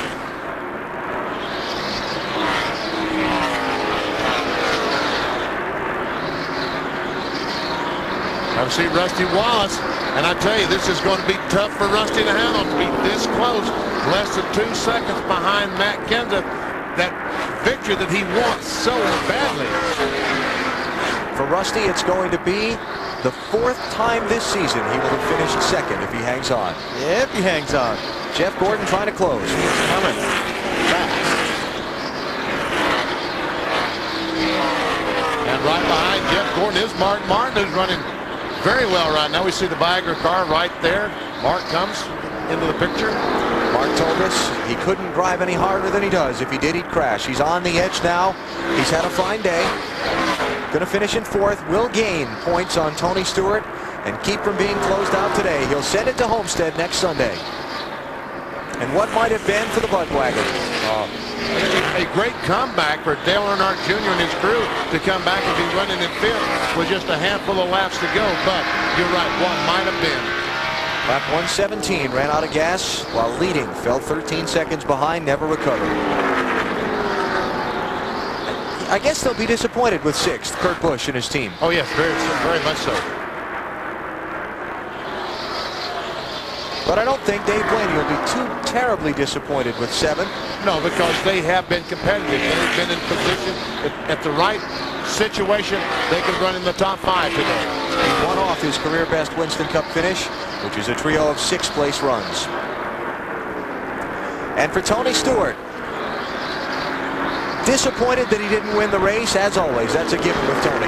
But in the big picture, if he finishes 8th today, he'll go to Homestead in very comfortable shape to try and win the NASCAR Winston Cup title, a track that he has won 2 of the 3 Winston Cup races that have ever been run there. And remember, guys, those points we just saw on the screen, that doesn't mean anything until post-race inspection. We found that out last week at Rockingham. Yes, we did. Matt Kenseth coming to 2 to go. The 2000 NASCAR Winston Cup Rookie of the Year edged out Dale Earnhardt Jr. for that honor. Finished 6th in his first ever Winston Cup race. Came back in 1998, substituting for Bill Elliott up in Dover, Delaware. Now he's 2 miles from his 5th checkered flag of the season. That'll be a big day for his sponsor, huh? He gave away $1 million earlier today. That guy, John Smith from Delaware, Ohio, in some contest just prior to the race won $1 million. I know, that's right. There's Katie, Matt's wife, watching on. White flag. Down to the final mile for Matt Kenseth. Matt will be the 13th different winner in 15 Winston Cup races here at Phoenix. The 3rd Roush Racing driver to take a checkered flag in that group here. Mark Martin, Jeff Burton are the others. Kenseth will have led 55 of the 312 laps. The 2-tire call at lap 259, the key to victory. Kenseth got away after the final restart and picks up his 5th win of 2002. Matt Kenseth, the winner at Phoenix. Good job, guys. Great pit stop. If you wouldn't have got me out in front of the 2, we probably wouldn't have won. Great job figuring the fuel mileage, Ross. Good job, guys. They won the Pit Crew Championship a week ago. They made the winning pit stop today. Matt Kenseth has taken the Checker Auto Parts 500 at Phoenix. And Rusty Wall said, congratulations, you dirty dog, you. For Mark Martin, a 4th place finish. Disappointed that he didn't win, but he's extended the championship down to the race in Homestead next Sunday and closed the gap on Tony Stewart. Marty? Robbie Reiser, your car started 20th. You came up to the front, you ran him out of fuel, you went back, you came up to the front again. Can you do that again for me? No. Why not? That was impressive. I'll tell you what, we got a great driver and a great race team, and that's all I can say about it. The guys back at Roush Racing built us a heck of a race car, and Matt did a great job, and the guys over the wall kept us in this thing. I kept digging to put us back up front and win this thing. Great job by them. Very impressive, and this is the 2nd time this car has won, and it's won both times it's run, Alan. I think I'd bring that car a lot. Yeah. Maybe next weekend. I think I'd go home and take that car right on down to Miami. Matt Kenseth, Cambridge, Wisconsin. 6th career NASCAR Winston Cup win. He'll be headed to victory lane, giving Jack Roush yet another trophy in 2002. Mark Martin, valiant effort today. Led a lap, got the bonus points for that. Hard-fought 4th place finish. And the gap between Mark and Tony Stewart now, Dave, just 89 points heading to the season's final race. And Mark Martin exits the car now getting a cool drink and a rag, and obviously worked very, very hard today. Mark, on the way in, you were very complimentary to your crew. You couldn't win. Where was the car lacking? Track position mostly. We had a good car. It was good enough to win if we could have been out front, but we couldn't do the things that we needed to get out front and then have a car to win. So just one of those even up days. 17 never passed us all day, but he hung around there with us and did great pit strategy at the end. And we did our best. We had a good enough car to contend for it. We just got ourselves a little too far back in the pecking order. And so how do you feel then going to Homestead next week, still with an opportunity, outside chance? I think we raced as tough as we could today. I'm proud of this whole Viagra team. It was a great car, a great course today, a great effort. And, things could have easily gone our way from where we were at. We had a car that was good enough to contend for the win, and that's all I can ask for. All right, they will show up, guys, definitely, and they'll give it their best shot next week in Miami. To Bill Weber. Matt Kenseth in victory lane here in Phoenix, his 5th win of the season. Wheel off, climbing out of the car. An amazing performance by driver and crew, and the calls by his crew chief today here in the Arizona desert. High fives all around. Already got the kiss from his wife, Katie. And Matt Kenseth back in victory lane, win number 5 this season. How about that one? That was unbelievable. We had a great day. You know, it's the first time Robbie's ever ran me out of gas, and you know, I thought we ruined the race, but our DeWalt Ford Taurus handled flawlessly all day. It was great. We have some great sponsors on this car: AT&T, Broadband, Kraft Singles, Gatorade. A lot of people that help us out, and it's been an unbelievable year. I never thought we'd beat a victory lane. I thought it was gonna be hard to get here once, much less 5 times. It's been unbelievable. 2 tires. Yeah, we actually stumbled on that sort of by accident at the beginning of the race. We you know, started so by our backs. I qualified so poorly. We got 2 early in the race, and the car was faster on 2 than it was on 4. It was just unreal. So we put 2 on at the end of the race, and sure enough, it was way faster laps than I could have ran putting on 4. So it was just it was the right thing to do at the end of the race. Any way you can sum up this season with 1 to go, the fact that you have been to victory lane 5 times? It's just been a dream season. I mean, who would have thought we could have won 5 races this year? It's just unbelievable. You know, the year goes by so fast, and we race so many weeks, we travel so much, it don't really get to sink in, but we can sit back and look at it this winter. It's just been an unbelievable year. Congratulations. Thanks, brother. Matt Kenseth in victory lane. From Matt Kenseth to Matt Yoakum. And Tony Stewart comes home 8th. Describe your day, Smoke. Just another day in paradise, I guess. I mean, we weren't bad. We didn't have a bad car. We really proud of Zippy and the guys. We made some pretty big changes last night and didn't really know how it was going to affect the car, but the car was pretty good today. You know, it was just something we missed that kept us from being as good as the guys. But thanks, man. Junior coming in, goosing him there. Shoot, he wouldn't goose me, kick the crap out of me back here. But anyway, no, we put on a real loose and made an adjustment, and then you know, came in for that last pit stop, and we put the adjustment back and put tires on it, and thought that we would be okay. And just must have had a really free set of tires too from the end there, and that just got us a little bit out of adjustment there at the end. But you know, I'm looking at the board, and we didn't get hurt too bad today. So you know, now we're going to a place that I really like, and a track that I'm looking forward to. We ran really good there, and I got cheated on my win there last year. I got to go back and get my dominance back at my track. Now, how special would it be to go back and win at your track? You should have won all 3. Like you said, you've won there twice, and you had a wicked test earlier there this week. Well, gee, Matt, what do you think? You think it'd be fun? I think it'd be pretty cool. I think it'd be a blast. So I got to go to the Outlaw Banquet. I'm going to go see my sprint car driver who locked down second in the points yesterday. So I'm going to get a shower and go and hang out to make it with him tonight. Second in points and car owner points, second in driver points. His World of Outlaw driver, Danny the Dude Lasowski. Stewart looking for a Winston Cup championship next week at Homestead. Alan? Tony has won 2 of the 3 races there, and he'll take an 89-point lead into the season's final race. That means Tony Stewart needs to finish 22nd or better if Mark Martin wins the race to lock up his first NASCAR Winston Cup championship. Lots more post-race coverage from Phoenix coming up. Stick around. We'll be right back. Give me fuel, give me fire, give me double shot of time.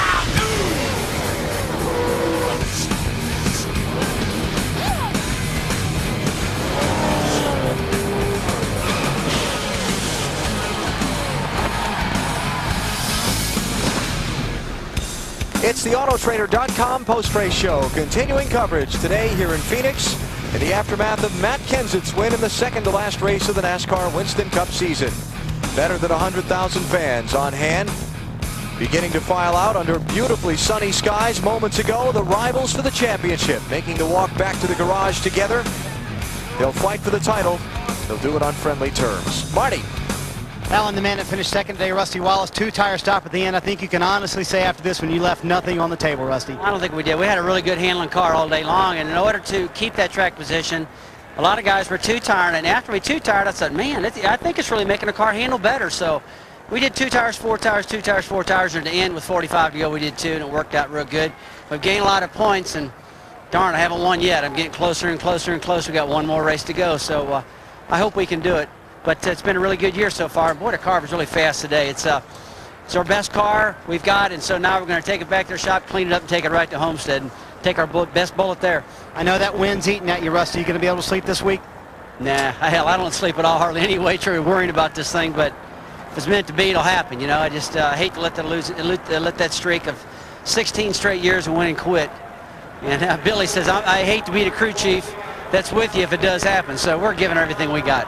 And he made that decision to take this car to Homestead on pit road after the race. Dave?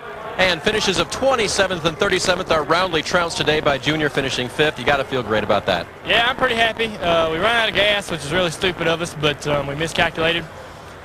Made a lot of mistakes on pit road. We're just struggling. We got a lot to prove on pit road during our pit stops. I think the guys are really going to buckle down, hopefully this offseason. But we're starting to make some gains on getting where we want to be as a team. I hope everybody's kind of noticing how much better we've done over the past several months. And I want to give a shout out to the Dirty Mo Posse back home, all the boys. I don't know if I'll see you tonight. It's a long ride home, but can't wait to get back. Tell them about your right foot, because I think that's why the fuel mileage was miscalculated, because your right foot's a little sore. Oh, yeah. Just mashing the gas.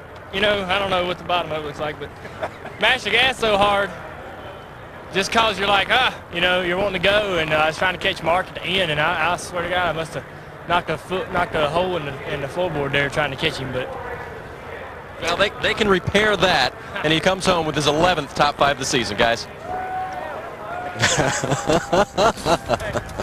All right, here are the results from today's NASCAR Winston Cup race at Phoenix. Matt Kenseth, 5th win of 2002, and it has, as Matt said in Victory Lane, been a great season for that 17 team. It's been a fantastic year. Jeff Gordon's car today was a very, very good race car. Martin, I'm telling you, these guys drove today while as hard as I've seen them drive in years. They drove hard, and next week they're going to have to drive pretty hard too.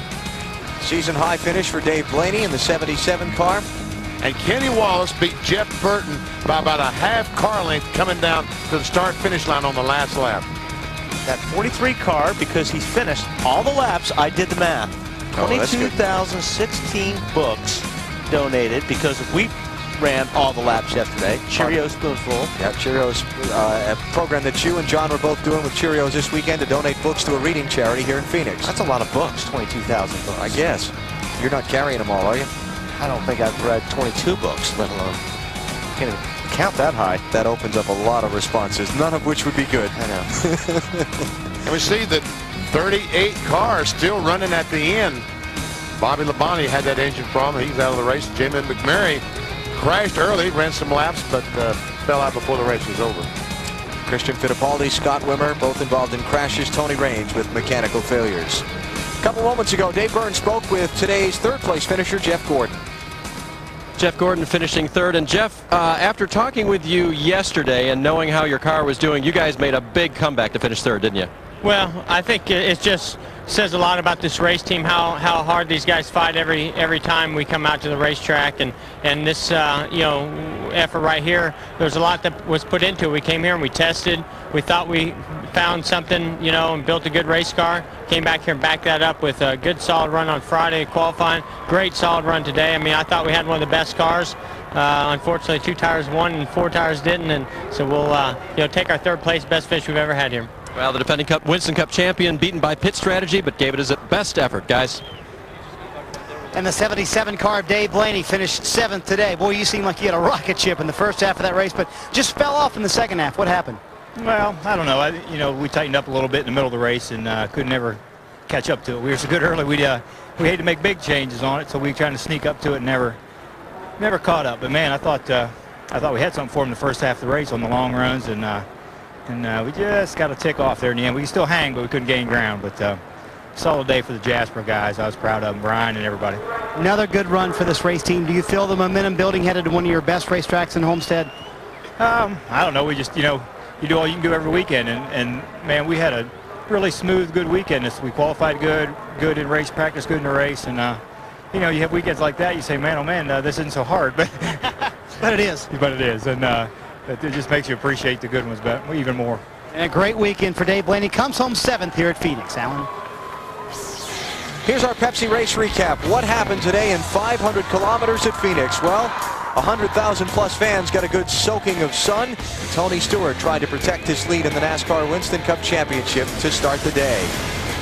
Early action now. First caution, Jamie McMurray, Ken Schrader get together. McMurray winds up catching a piece of the outside wall off turn 4.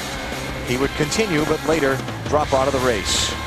This is pit road on the first stop. Kenny Wallace and Kurt Busch get together. Taryn Wallace's left side door.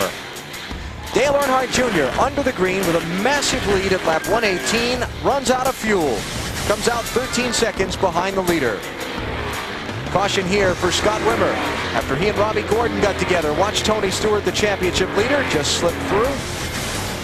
We move ahead now. Rusty Wallace trying to get a spot from Kurt Busch. That was for the race lead. Little close call there. Tony Stewart's car, the handling just kind of went away in the late going. Faded back, lost a number of positions. Came off of pit road after the final stop in the top 5. Wound up finishing in the 8th position. Here was the big crash of the day. Christian Fittipaldi and Jason Leffler getting together. Fittipaldi pounds the wall in turn 3. He was okay. Matt Kenseth's team took 2 tires on a stop at lap 259. He got away from the field on the restart. Ran off and hid to his league best 5th victory of 2002. That's the Pepsi race recap. Matt, how about Kurt Busch's day? Well, he led the most laps, and unofficially, you moved into 3rd in points, Kurt. It's almost scary because we're only 9 out of 6th, so we're going to keep running like we have, and we had a great car today. It just didn't match up with that last set of tires. It was a bit disappointing, but yet we've shown time and time again that the Rubbermaid Ford can usually adapt to different tire sets, and we had a great set of tires when we didn't pit, and that's when we led a lot of laps. That's when we stayed out front. That last set, I made an adjustment to tighten the car up, but it went loose on us. So that was why we fell back a little bit. You know, it's great to see Mark Martin competing like he is, and I'm real happy with the points day we had. It's on the Homestead, and it's going to be a doozy down there. I'm real excited about it. Hopefully we can run strong and grab that 3rd in points. Now, you have to be excited how this team has really come together in the second half of the year. It's like a perfect blend of chemistry everywhere, whether it's on the pit road, at the shop. I'm just so impressed with the way these guys have been able to adapt to me and the way Jimmy Finney controls the situation. It's just too much fun. And with Matt Kenseth winning today, congratulations to him and all of the Roush teams. Top 3 last week in the pit stop challenge. There's too much to smile about, but yet we've got a lot of work to do next week. They have a lot of momentum and going to another flat track. Kurt talked about that tight fight for 3rd place in the NASCAR Winston Cup standings. Check it out. 3rd to 7th, difference of $500,000 in money. Unbelievable. 230 to 253. And 3rd to 6th, 9 points between them. That's going to be fun to watch next Sunday at Homestead. A little bit deeper into the standings. Dale Earnhardt Jr. just outside the top 10. Remember, only the top 10 get on the stage at the awards night up in New York City in early December, so there's a little pride on the line there. So Matt Kenseth has won today here in Phoenix. Tony Stewart has hung on to the championship lead. Final thoughts from here after we check in at the Sun America Sports Desk in New York. Here's Matt Vasgersian. Next weekend, the final weekend of NASCAR action. You'll see it both Saturday and Sunday on NBC. Ford Championship Weekend from Miami, 1:30 Eastern Time for the NASCAR Busch Series, and the Winston Cup Championship deciding race next Sunday. Don't miss it. So Tony Stewart goes to Homestead at a track he's won 2 of 3 races at that have ever been run with an 89-point lead, 22nd or better. Piece of cake, right? Yeah, piece of cake, but no, it's not a piece of cake because anything can happen in stock car racing, and Tony Stewart and that entire crew are going to Miami with thoughts of winning the race and the championship. And when you win, you've got to get closer to the edge, and sometimes you go over the edge. What do you think? I think he's right. Think he's right? I think you're right. Nice to like add to the conversation. Yeah, and anything can happen, and all it takes is one mistake. One mistake, and that's it. It could take him out of the championship. May not even be his mistake. Maybe somebody gets into him and turns him, or something disastrous can happen. So he's going to be on pins and needles all I week. don't care how bad Tony Stewart and team want to put their poker faces on next weekend. It's like Game 7 of the World Series, and the manager puts the ball in your hand as the pitcher. The tension is there, the pressure's there, and it's going to be exciting to see. You can see it in all their faces, in their eyes. Next weekend at Homestead, the Winston Cup Championship will be decided. Look forward to it next weekend.